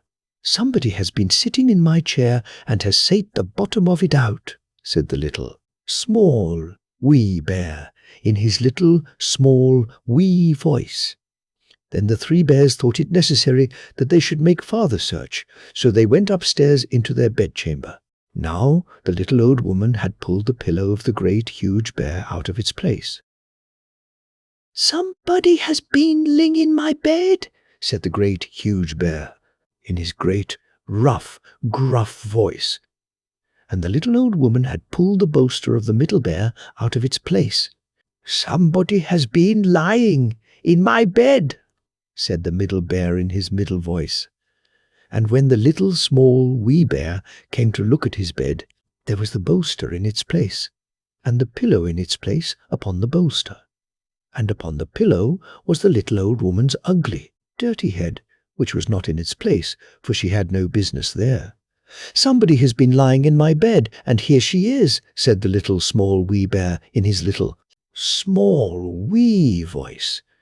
The little old woman had heard in her sleep the great, rough, gruff voice of the great, huge bear. But she was so fast asleep that it was no more to her than the roaring of wind or the rumbling of thunder. And she had heard the middle voice of the middle bear, but it was only as if she had heard someone speaking in a dream. But when she heard the little, small, wee voice of the little, small, wee bear, it was so sharp and so shrill that it awakened her at once. Up she started, and when she saw the three bears on one side of the bed, she tumbled herself out at the other and ran to the window. Now the window was open, because the bears, like good, tidy bears as they were, always opened their bedchamber window when they got up in the morning. Out the little old woman jumped, and whether she broke her neck in the fall, or ran into the wood and was lost there, or found her way out of the wood and was taken up by the constable and sent to the house of correction for a vagrant as she was, I cannot tell. But the three bears never saw anything more of her. The Three Dogs. There was once upon a time a shepherd who had 2 children, a son and a daughter. When he was on his deathbed, he turned to them and said, "I have nothing to leave you but 3 sheep and a small house. Divide them between you as you like, but don't quarrel over them whatever you do." When the shepherd was dead, the brother asked his sister which she would like best, the sheep or the little house. And when she had chosen the house, he said, "Then I'll take the sheep and go out to seek my fortune in the wide world. I don't see why I shouldn't be as lucky as many another who has set out on the same search. And it wasn't for nothing that I was born on a Sunday." And so he started on his travels, driving his 3 sheep in front of him. And for a long time it seemed as if fortune didn't mean to favor him at all. One day he was sitting disconsolately at a crossroad, when a man suddenly appeared before him with 3 black dogs, each one bigger than the other. "Hullo, my fine fellow," said the man, "I see you have 3 fat sheep.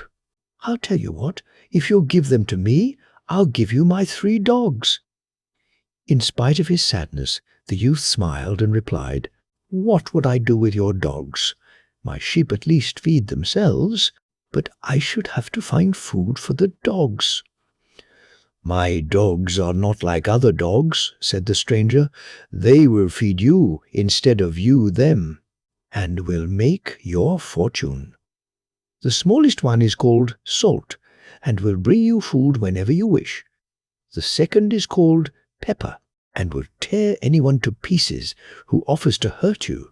And the great big strong one is called Mustard, and is so powerful that it will break iron or steel with its teeth." The shepherd at last let himself be persuaded, and gave the stranger his sheep. In order to test the truth of his statement about the dogs, he said at once, "Salt, I am hungry." And before the words were out of his mouth, the dog had disappeared, and returned in a few minutes with a large basket full of the most delicious food. Then the youth congratulated himself on the bargain he had made, and continued his journey in the best of spirits. One day he met a carriage and pair, all draped in black. Even the horses were covered with black trappings, and the coachman was clothed in crape from top to toe. Inside the carriage sat a beautiful girl in a black dress, crying bitterly.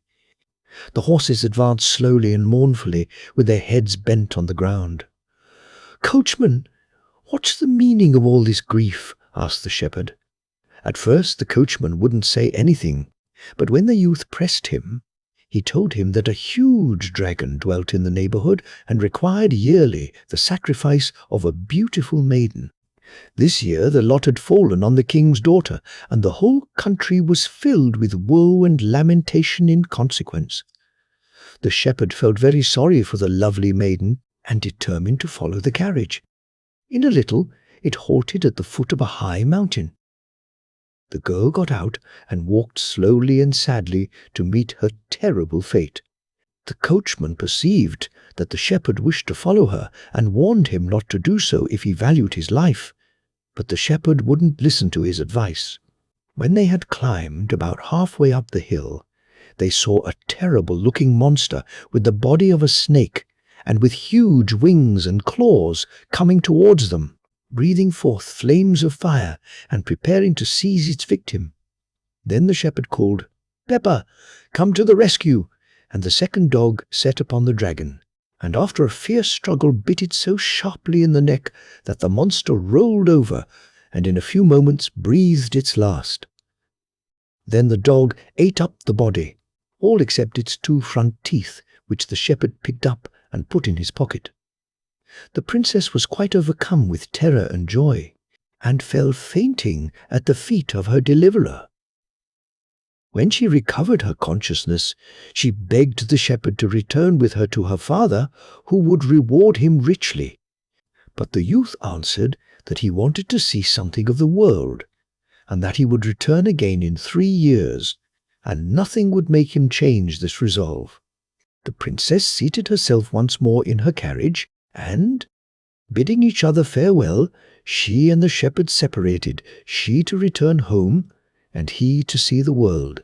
But while the princess was driving over a bridge, the carriage suddenly stood still, and the coachman turned round to her and said, "Your deliverer has gone, and doesn't thank you for your gratitude. It would be nice of you to make a poor fellow happy.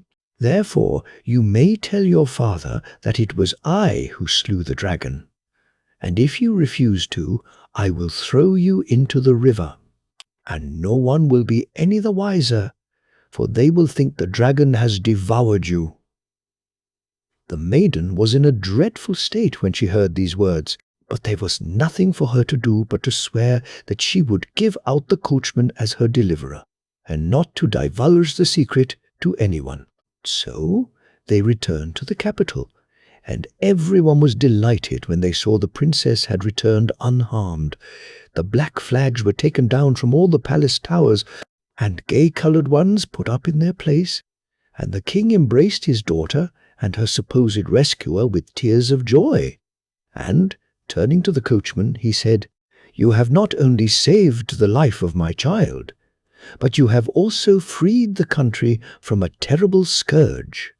Therefore, it is only fitting that you should be richly rewarded. Take, therefore, my daughter for your wife, but as she is still so young, do not let the marriage be celebrated for another year." The coachman thanked the king for his graciousness, and was then led away to be richly dressed and instructed in all the arts and graces that befitted his new position. But the poor princess wept bitterly, though she did not dare to confide her grief to anyone. When the year was over, she begged so hard for another year's respite that it was granted to her. But this year passed also, and she threw herself at her father's feet and begged so piteously for one more year that the king's heart was melted, and he yielded to her request, much to the princess's joy, for she knew that her real deliverer would appear at the end of the 3rd year. And so the year passed away like the other 2, and the wedding day was fixed, and all the people were prepared to feast and make merry. But on the wedding day it happened that a stranger came to the town with 3 black dogs. He asked what the meaning of all the feasting and fuss was, and they told him that the king's daughter was just going to be married to the man who had slain the terrible dragon. The stranger at once denounced the coachman as a liar, but no one would listen to him, and he was seized and thrown into a cell with iron doors. While he was lying on his straw pallet, pondering mournfully on his fate, he thought he heard the low whining of his dogs outside. Then an idea dawned on him, and he called out as loudly as he could, "Mustard, come to my help!" And in a second he saw the paws of his biggest dog at the window of his cell, and before he could count 2, the creature had bitten through the iron bars and stood beside him. Then they both let themselves out of the prison by the window, and the poor youth was free once more, though he felt very sad when he thought that another was to enjoy the reward that rightfully belonged to him. He felt hungry too, so he called his dog Salt and asked him to bring home some food. The faithful creature trotted off and soon returned with a table napkin full of the most delicious food, and the napkin itself was embroidered with a kingly crown. The king had just seated himself at the wedding feast with all his court when the dog appeared and licked the princess's hand in an appealing manner. With a joyful start she recognized the beast and bound her own table, napkin round his neck. Then she plucked up her courage and told her father the whole story. The king at once sent a servant to follow the dog, and in a short time the stranger was led into the king's presence. The former coachman grew as white as a sheet when he saw the shepherd, and, falling on his knees, begged for mercy and pardon. The princess recognized her deliverer at once, and did not need the proof of the 2 dragons' teeth which he drew from his pocket. The coachman was thrown into a dark dungeon, and the shepherd took his place at the princess's side, and this time, you may be sure, she did not beg for the wedding to be put off. The young couple lived for some time in great peace and happiness, when suddenly one day the former shepherd bethought himself of his poor sister, and expressed a wish to see her again, and to let her share in his good fortune. So they sent a carriage to fetch her, and soon she arrived at the court and found herself once more in her brother's arms. Then one of the dogs spoke and said, "Our task is done. You have no more need of us. We only waited to see that you did not forget your sister in your prosperity." And with these words, the 3 dogs became 3 birds and flew away into the heavens. The 3 Little Pigs. There was once upon a time a pig who lived with her 3 children on a large, comfortable, old-fashioned farmyard. The eldest of the little pigs was called Brownie, the second Whitey, and the youngest and best-looking Blackie. Now Brownie was a very dirty little pig, and I am sorry to say spent most of his time rolling and wallowing about in the mud. He was never so happy as on a wet day, when the mud in the farmyard got soft and thick and slab. Then he would steal away from his mother's side, and finding the muddiest place in the yard, would roll about in it and thoroughly enjoy himself. His mother often found fault with him for this, and would shake her head sadly and say, "Ah, Brownie, some day you will be sorry that you did not obey your old mother." But no words of advice or warning could cure Brownie of his bad habits. Whitey was quite a clever little pig, but she was greedy. She was always thinking of her food and looking forward to her dinner. And when the farm girl was seen carrying the pails across the yard, she would rise up on her hind legs and dance and caper with excitement. As soon as the food was poured into the trough, she jostled Blackie and Brownie out of the way in her eagerness to get the best and biggest bits for herself. Her mother often scolded her for her selfishness and told her that some day she would suffer for being so greedy and grabbing. Blackie was a good, nice little pig, neither dirty nor greedy. He had nice, dainty ways for a pig, and his skin was always as smooth and shining as black satin. He was much cleverer than Brownie and Whitey, and his mother's heart used to swell with pride when she heard the farmer's friends say to each other that some day the little black fellow would be a prize pig. Now the time came when the mother pig felt old and feeble and near her end. One day she called the 3 little pigs round her and said, "My children, I feel that I am growing odd and weak, and that I shall not live long. Before I die, I should like to build a house for each of you, as this dear old sty in which we have lived so happily will be given to a new family of pigs, and you will have to turn out. Now, Brownie, what sort of a house would you like to have?" "A house of mud," replied Brownie, looking longingly at a wet puddle in the corner of the yard. "And you, Whitey?" said the mother pig in rather a sad voice, for she was disappointed that Brownie had made so foolish a choice. "A house of cabbage," answered Whitey, with a mouth full, and scarcely raising her snout out of the trough in which she was grubbing for some potato parings. "Foolish, foolish child," said the mother pig, looking quite distressed. "And you, Blackie," turning to her youngest son, "what sort of a house shall I order for you?" "A house of brick, please, mother, as it will be warm in winter, and cool in summer, and safe all the year round." "That is a sensible little pig," replied his mother, looking fondly at him. "I will see that the 3 houses are got ready at once. And now one last piece of advice. You have heard me talk of our old enemy, the fox. When he hears that I am dead, he is sure to try and get hold of you, to carry you off to his den. He is very sly, and will no doubt disguise himself and pretend to be a friend. But you must promise me not to let him enter your houses on any pretext whatever."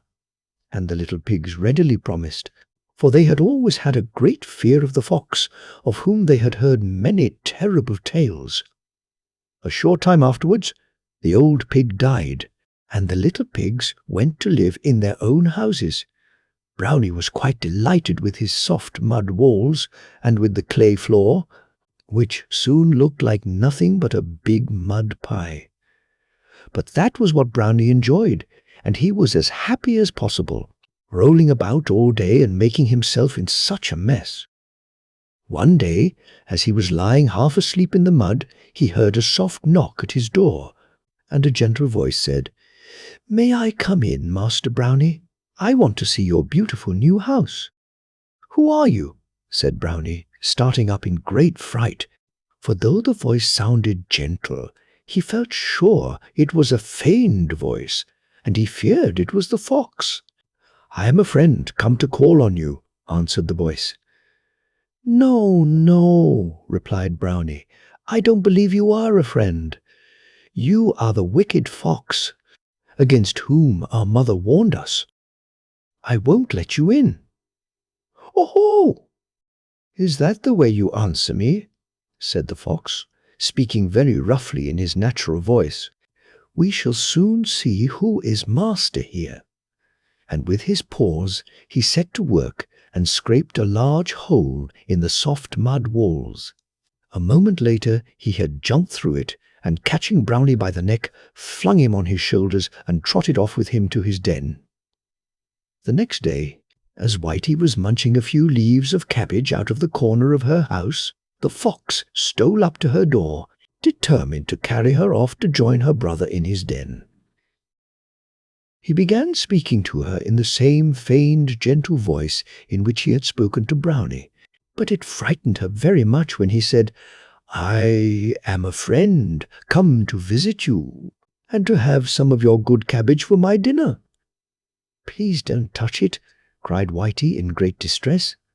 "The cabbages are the walls of my house, and if you eat them, you will make a hole, and the wind and rain will come in and give me a cold. Do go away. I am sure you are not a friend, but our wicked enemy, the fox." And poor Whitey began to whine and to whimper, and to wish that she had not been such a greedy little pig, and had chosen a more solid material than cabbages for her house. But it was too late now, and in another minute the fox had eaten his way through the cabbage walls, and had caught the trembling, shivering Whitey, and carried her off to his den. The next day the fox started off for Blackie's house, because he had made up his mind that he would get the 3 little pigs together in his den, and then kill them, and invite all his friends to a feast. But when he reached the brick house, he found that the door was bolted and barred. So in his sly manner he began, "Do let me in, dear Blackie.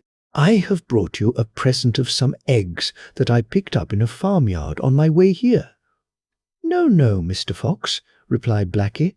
"I am not going to open my door to you. I know your cunning ways. You have carried off poor Brownie and Whitey, but you are not going to get me." At this, the fox was so angry that he dashed with all his force against the wall and tried to knock it down.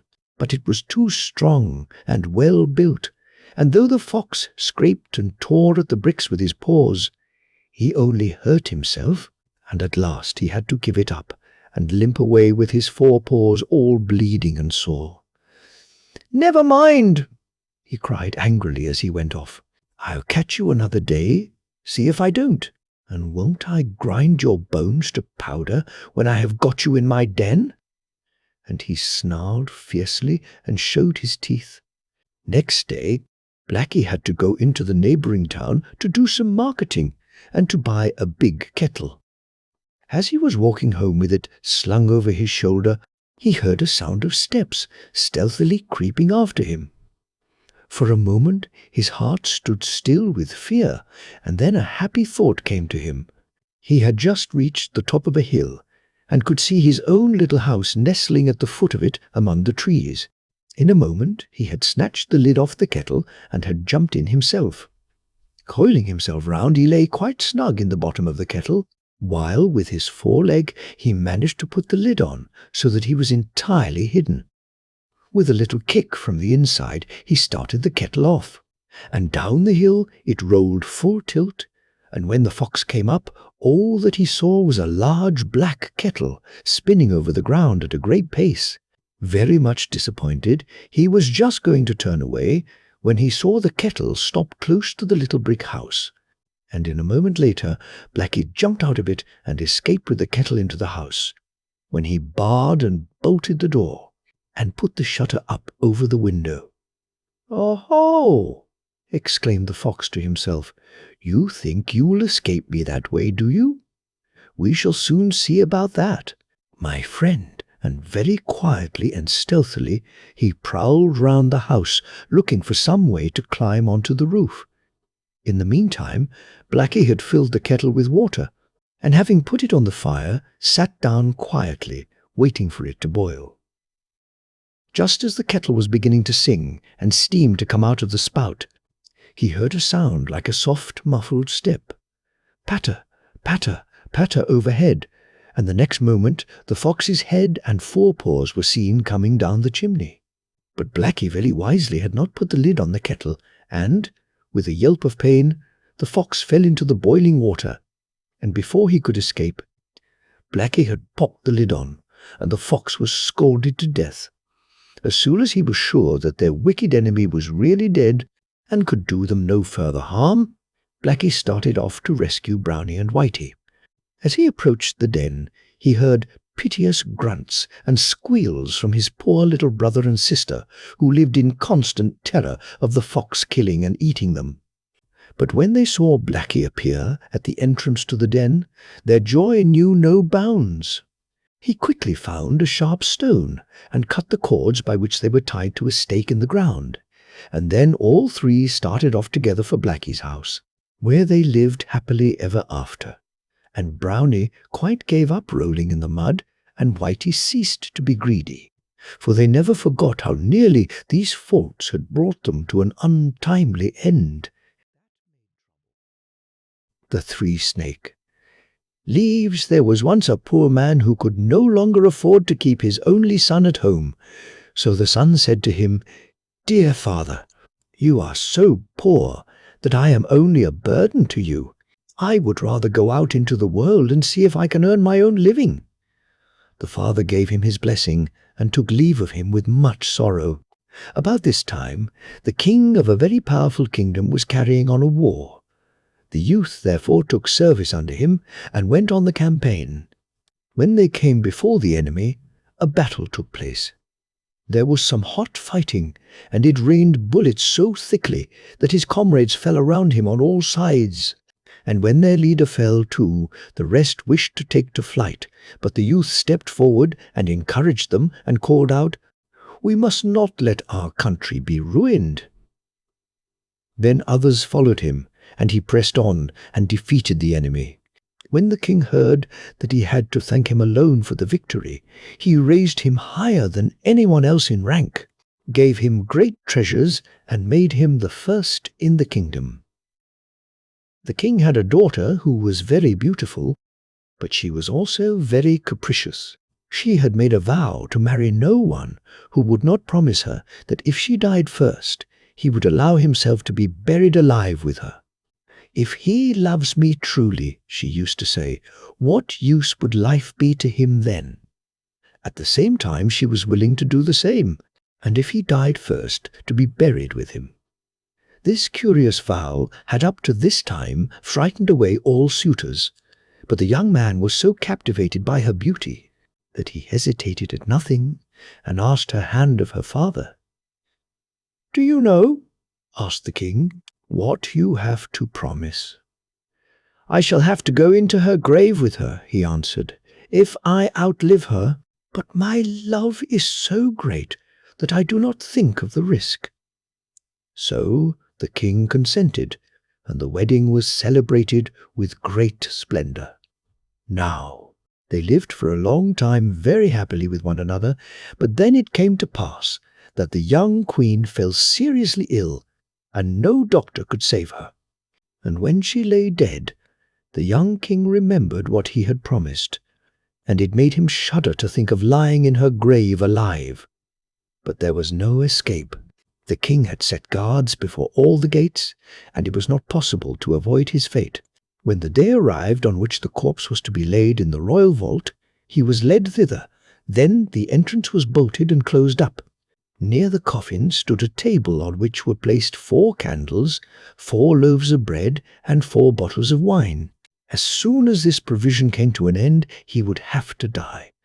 So he sat there full of grief and misery, eating every day only a tiny bit of bread, and drinking only a mouthful of ovine, and he watched death creeping nearer and nearer to him. One day, as he was sitting staring moodily in front of him, he saw a snake creep out of the corner towards the corpse. Thinking it was going to touch it, he drew his sword and saying, "As long as I am alive, you shall not harm her," he cut it in 3 pieces. After a little time, a second snake crept out of the corner, but when it saw the first one lying dead and in pieces, it went back and came again, soon, holding 3 green leaves in its mouth. Then it took the 3 bits of the snake and laid them in order, and put one of the leaves on each wound. Immediately, the pieces joined together. The snake moved itself and became alive, and then both hurried away. The leaves remained lying on the ground, and it suddenly occurred to the unfortunate man who had seen everything that the wonderful power of the leaves might also be exercised upon a human being. So he picked up the leaves and laid one of them on the mouth and the other 2 on the eyes of the dead woman. And scarcely had he done this before the blood began to circulate in her veins. Then it mounted and brought color back to her white face.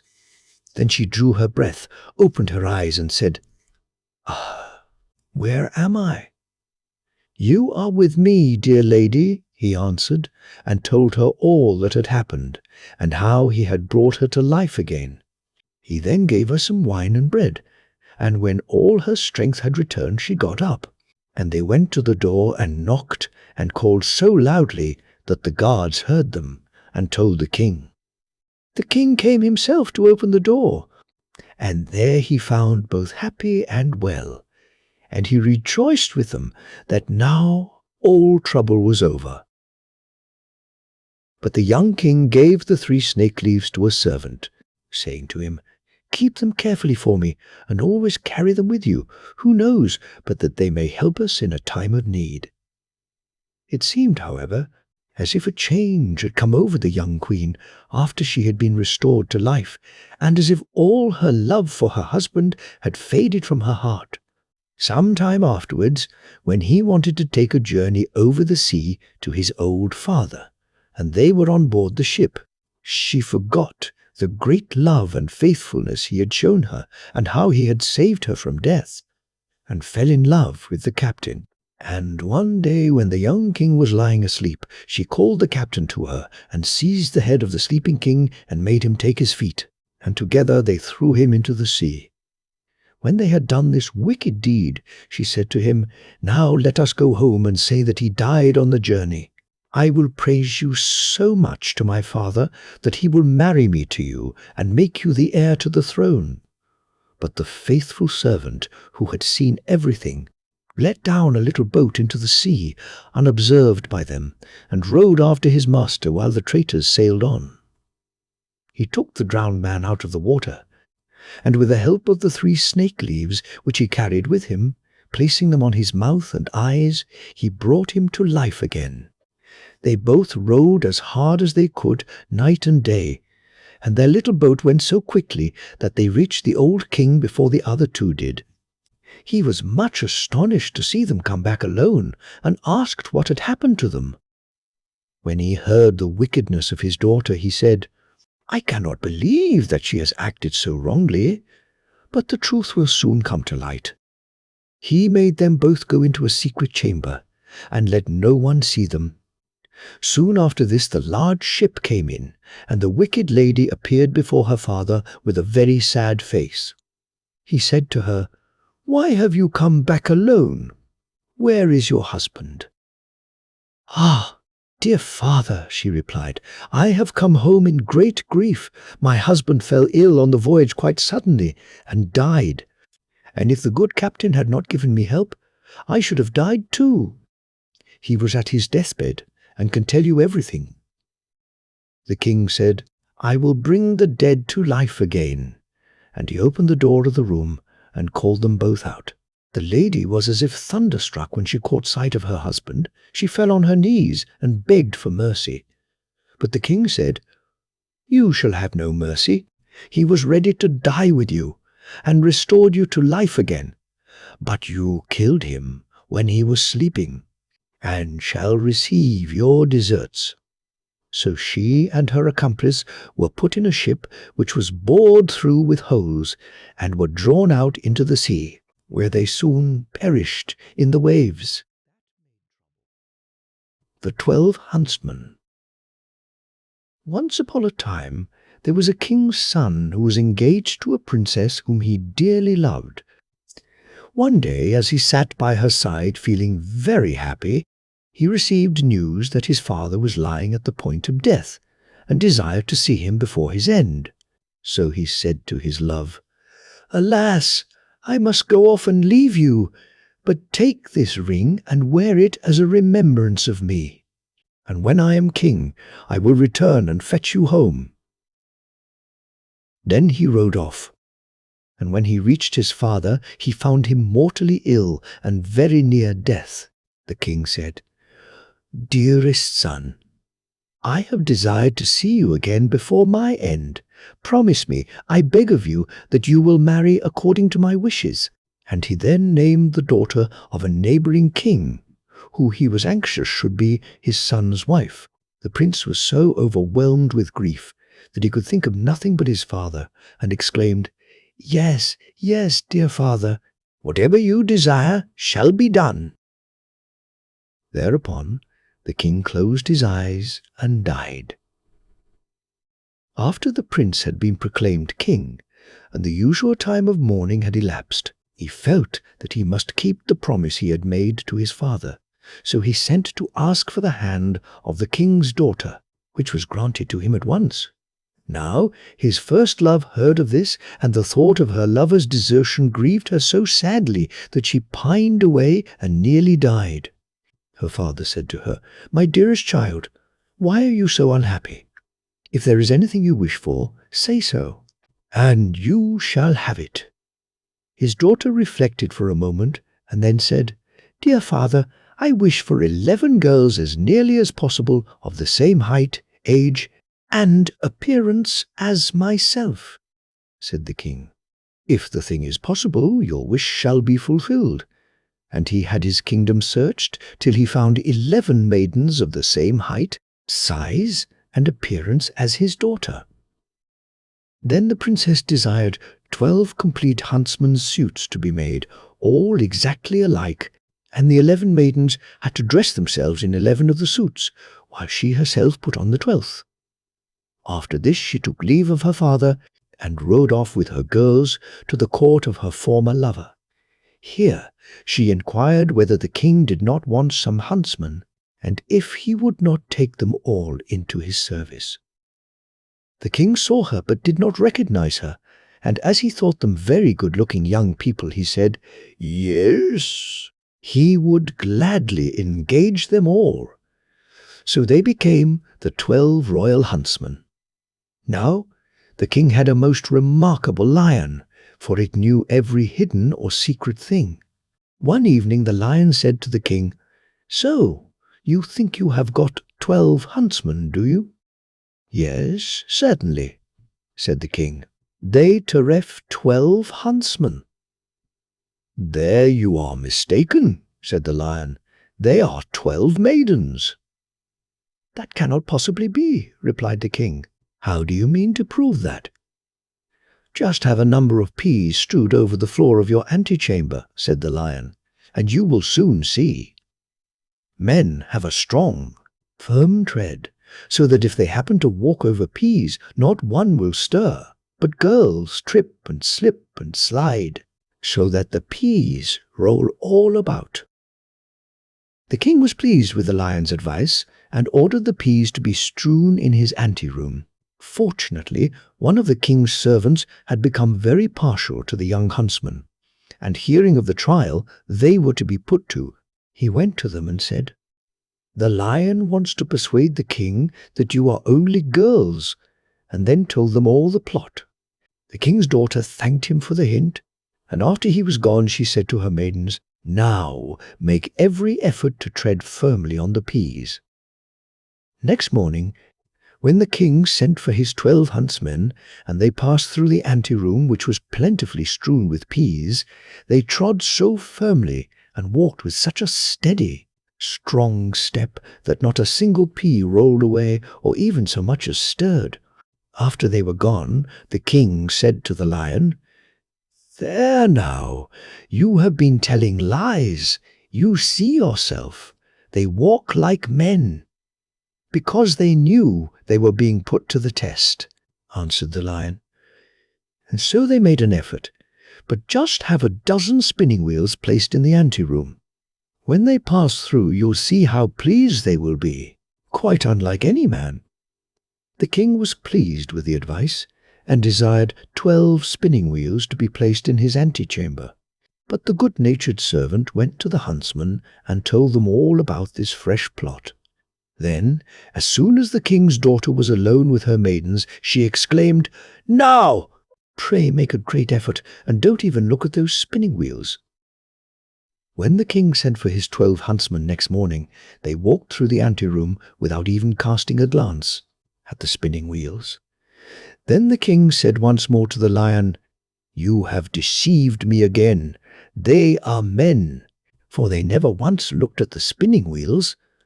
The lion replied, "They knew they were being tried, and they did violence to their feelings."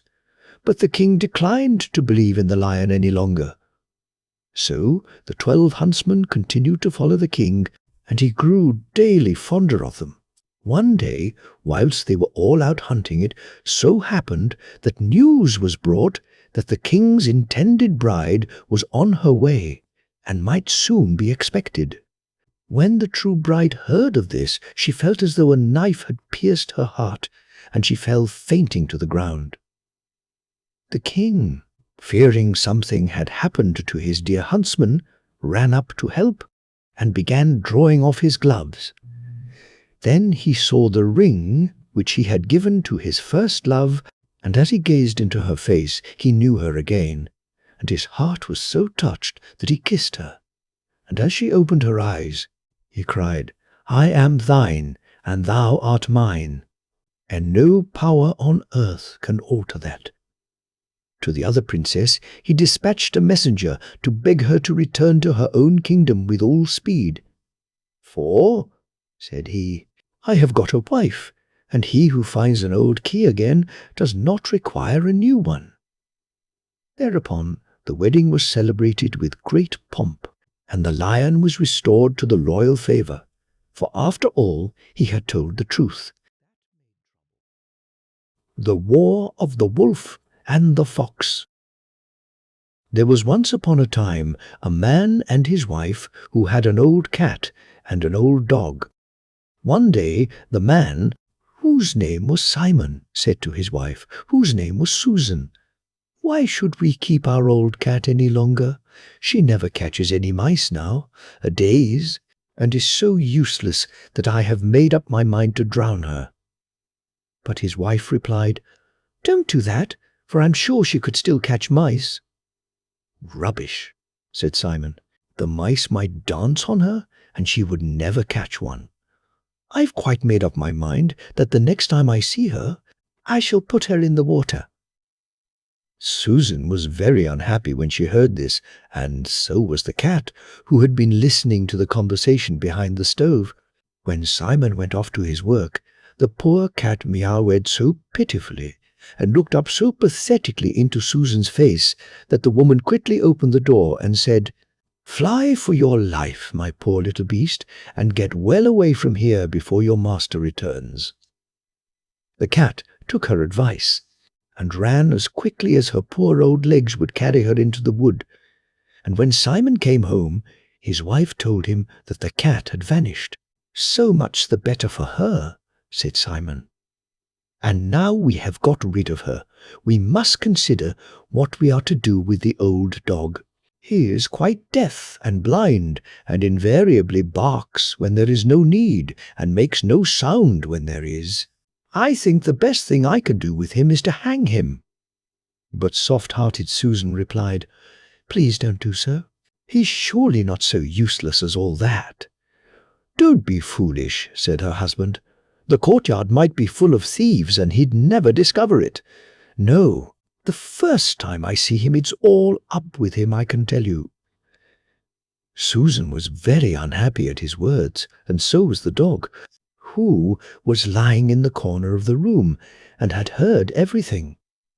As soon as Simon had gone to his work, he stood up and howled so touchingly that Susan quickly opened the door and said, "Fly for your life, poor beast, before your master gets home." And the dog ran into the wood with his tail between his legs. When her husband returned, his wife told him that the dog had disappeared. "That's lucky for him," said Simon. But Susan sighed, for she had been very fond of the poor creature. Now it happened that the cat and dog met each other on their travels, and though they had not been the best of friends at home, they were quite glad to meet among strangers. They sat down under a holly tree and both poured forth their woes. Presently a fox passed by, and seeing the pair sitting together in a disconsolate fashion, he asked them why they sat there and what they were grumbling about. The cat replied, "I have caught many a mouse in my day, but now that I am old and past work, my master wants to drown me."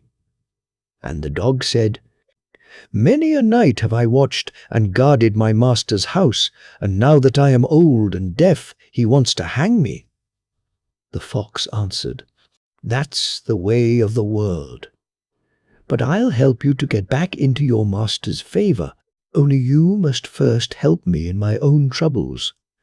They promised to do their best, and the fox continued, "The wolf has declared war against me, and is at this moment marching to meet me in company with the bear and the wild boar, and tomorrow there will be a fierce battle between us." "All right," said the dog and the cat. "We will stand by you, and if we are killed, it is at any rate better to die on the field of battle than to perish ignobly at home."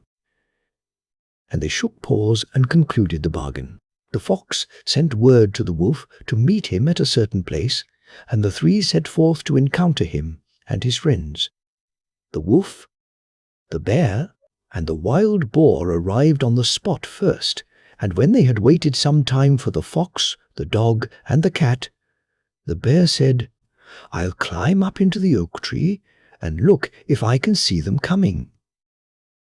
The first time he looked round, he said, "I can see nothing." And the second time he looked round, he said, "I can still see nothing." But the third time he said, "I see a mighty army in the distance, and one of the warriors has the biggest lance you ever saw."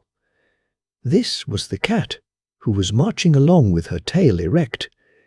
And so they laughed and jeered, and it was so hot that the bear said, "The enemy won't be here at this rate for many hours to come, so I'll just curl myself up in the fork of the tree and have a little sleep."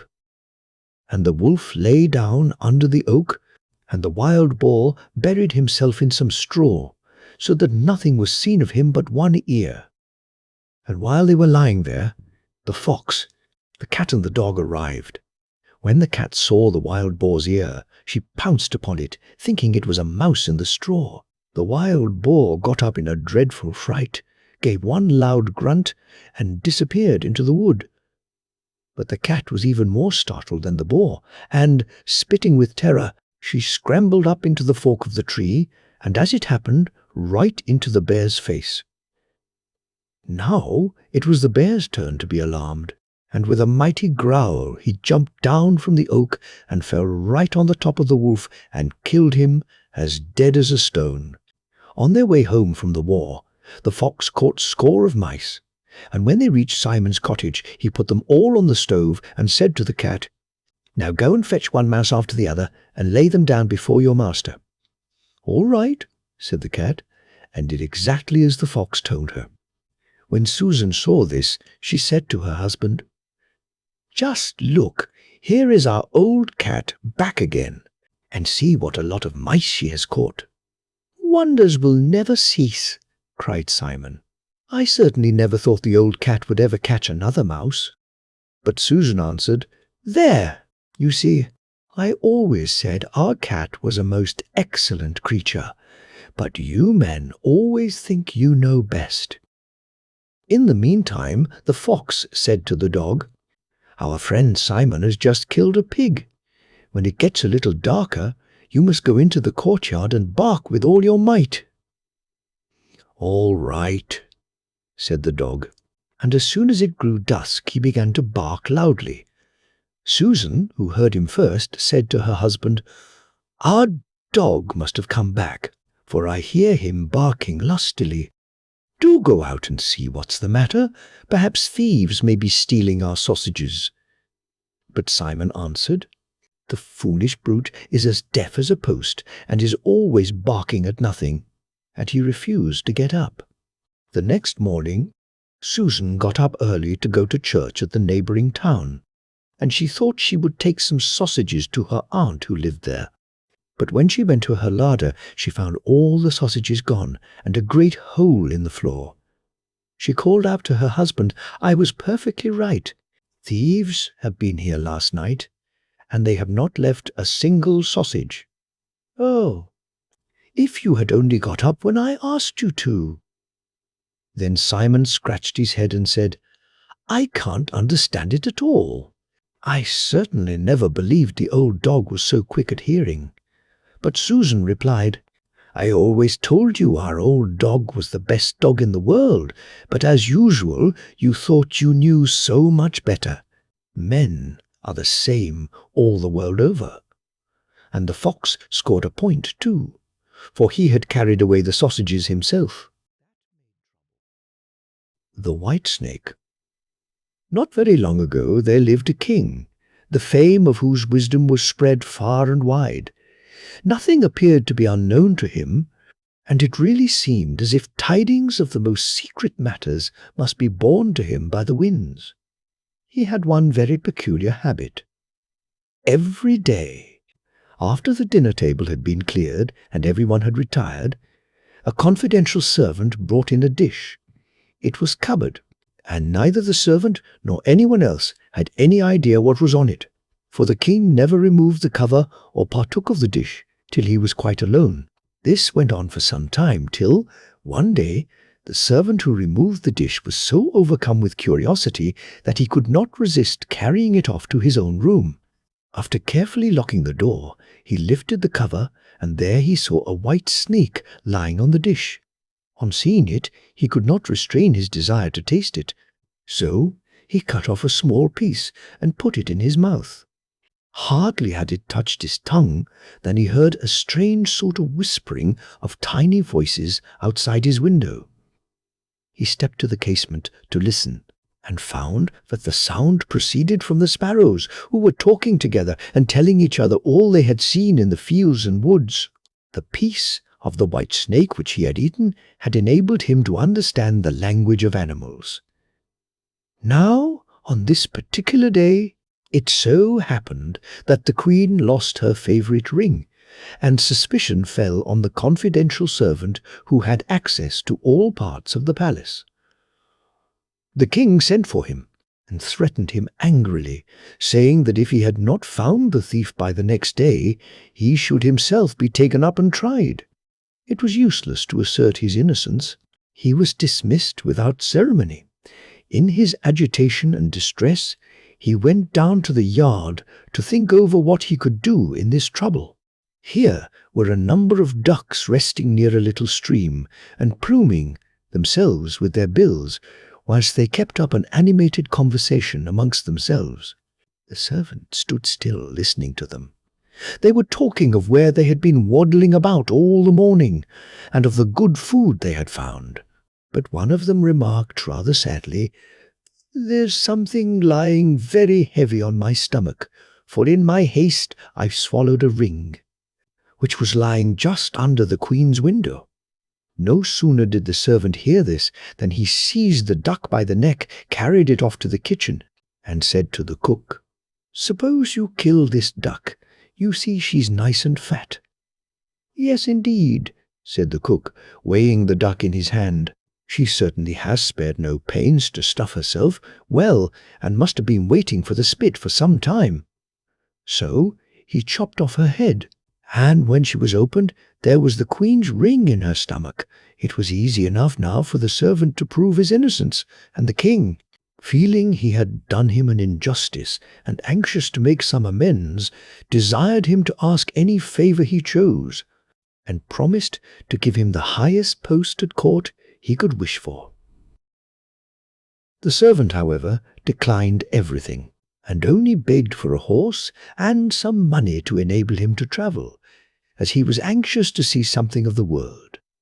When his request was granted, he set off on his journey, and in the course of it he one day came to a large pond, on the edge of which he noticed 3 fishes which had got entangled in the reeds and were gasping for water.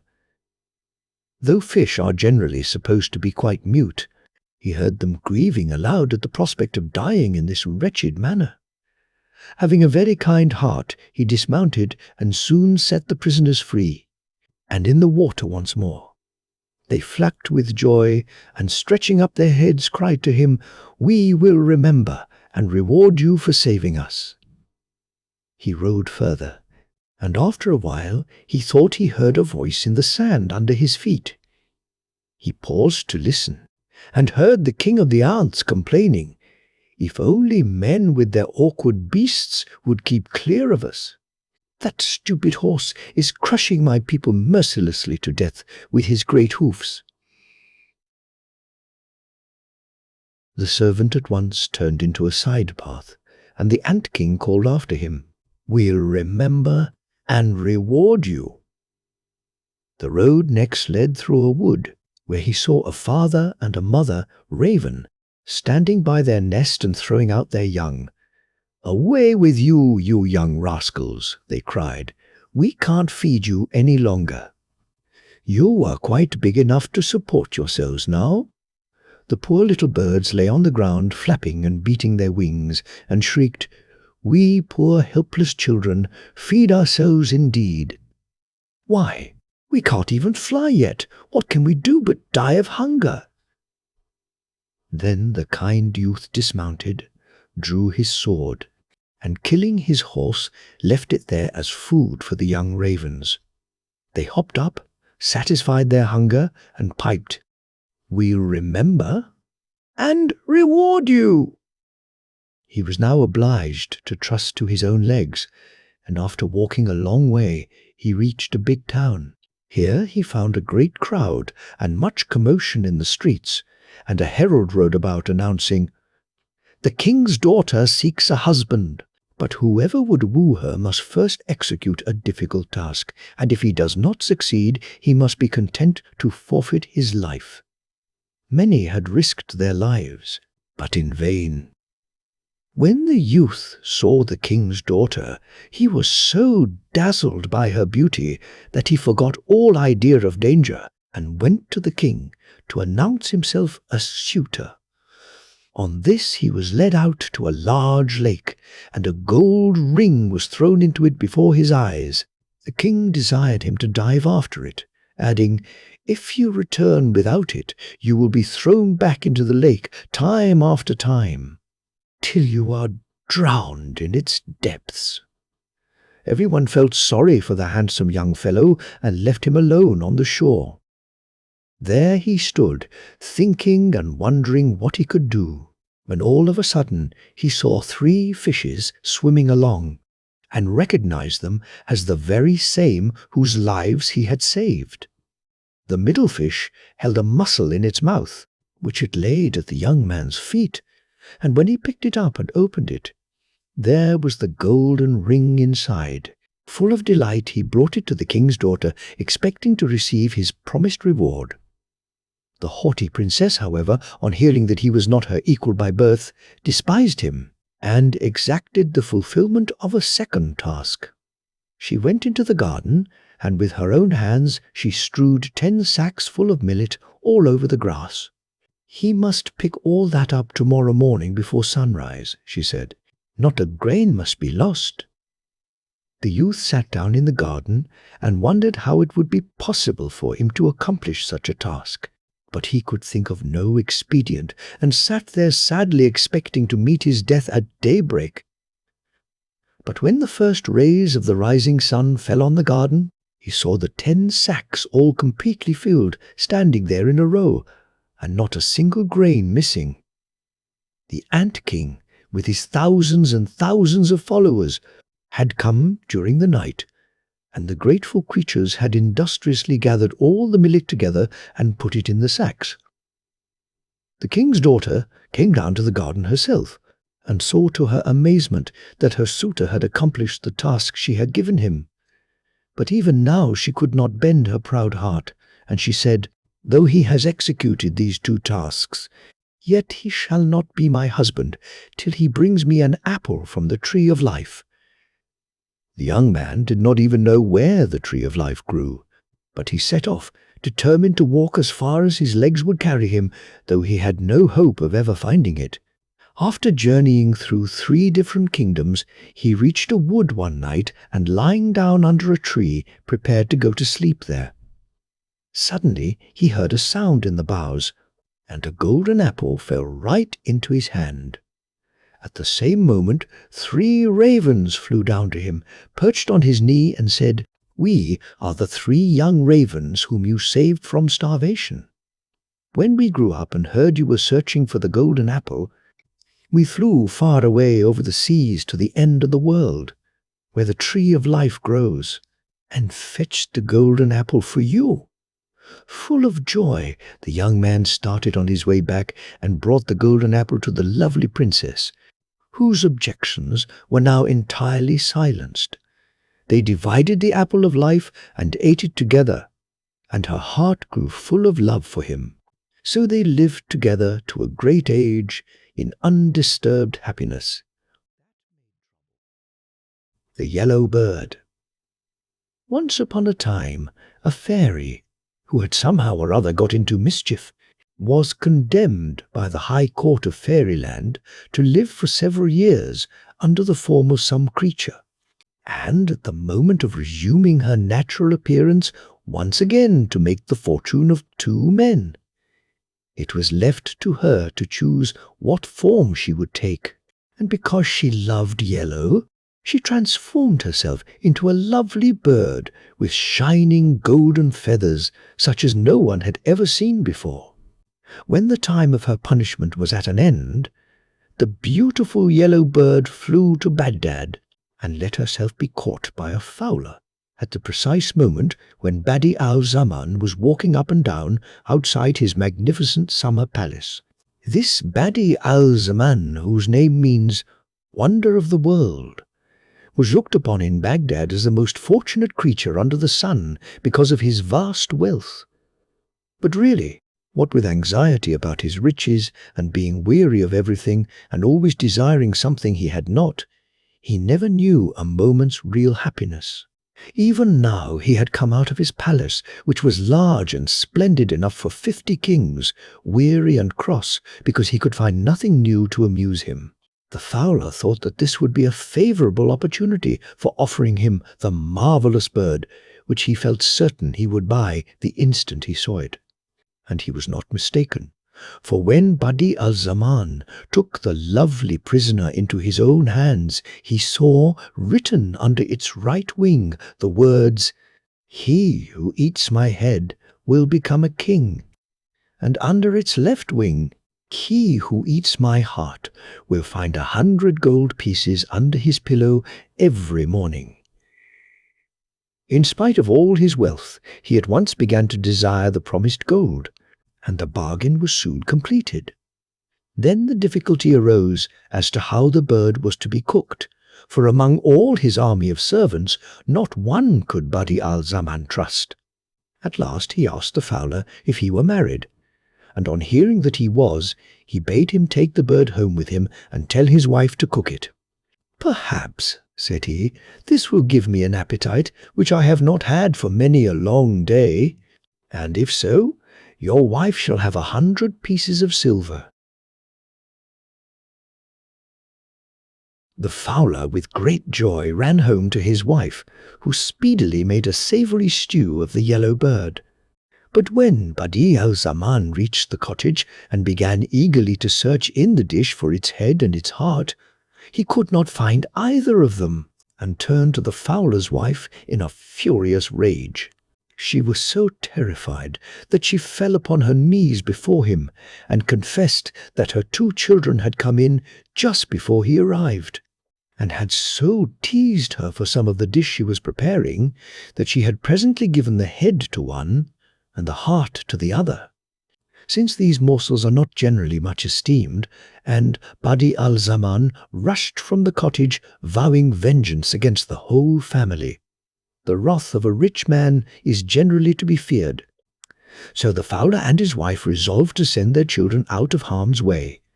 But the wife, to console her husband, confided to him that she had purposely given them the head and heart of the bird, because she had been able to read what was written under its wings.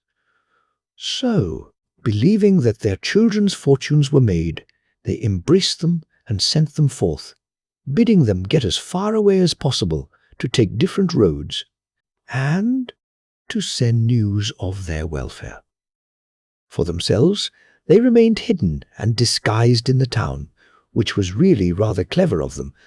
But very soon afterwards, Badi al-Zaman died of vexation and annoyance at the loss of the promised treasure, and then they went back to their cottage to wait for news of their children. The younger, who had eaten the heart of the yellow bird, very soon found out what it had done for him. For each morning when he awoke, he found a purse containing 100 gold pieces under his pillow. But, as all poor people may remember for their consolation, nothing in the world causes so much trouble or requires so much care as a great treasure. Consequently, the fowler's son, who spent with reckless profusion and was supposed to be possessed of a great hoard of gold, was before very long attacked by robbers, and in trying to defend himself was so badly wounded that he died. The elder brother, who had eaten the yellow bird's head, travelled a long way without meeting with any particular adventure, until at last he reached a large city in Asia, which was all in an uproar over the choosing of a new emir. All the principal citizens had formed themselves into 2 parties, and it was not until after a prolonged squabble that they agreed that the person to whom the most singular thing happened should be emir. Our young traveller entered the town at this juncture, with his agreeable face and jaunty air, and all at once felt something alight upon his head, which proved to be a snow-white pigeon. Thereupon all the people began to stare and to run after him, so that he presently reached the palace with the pigeon upon his head, and all the inhabitants of the city at his heels, and before he knew where he was, they made him emir, to his great astonishment. As there is nothing more agreeable than to command, and nothing to which people get accustomed more quickly, the young emir soon felt quite at his ease in his new position, but this did not prevent him from making every kind of mistake, and so misgoverning the kingdom, that at last the whole city rose in revolt and deprived him at once of his authority and his life. A punishment which he richly deserved, for in the days of his prosperity he disowned the fowler and his wife, and allowed them to die in poverty. I have told you this story, my dear Sylvain and Jocosa, added the fairy, to prove to you that this little cottage and all that belongs to it is a gift more likely to bring you happiness and contentment than many things that would at first seem grander and more desirable.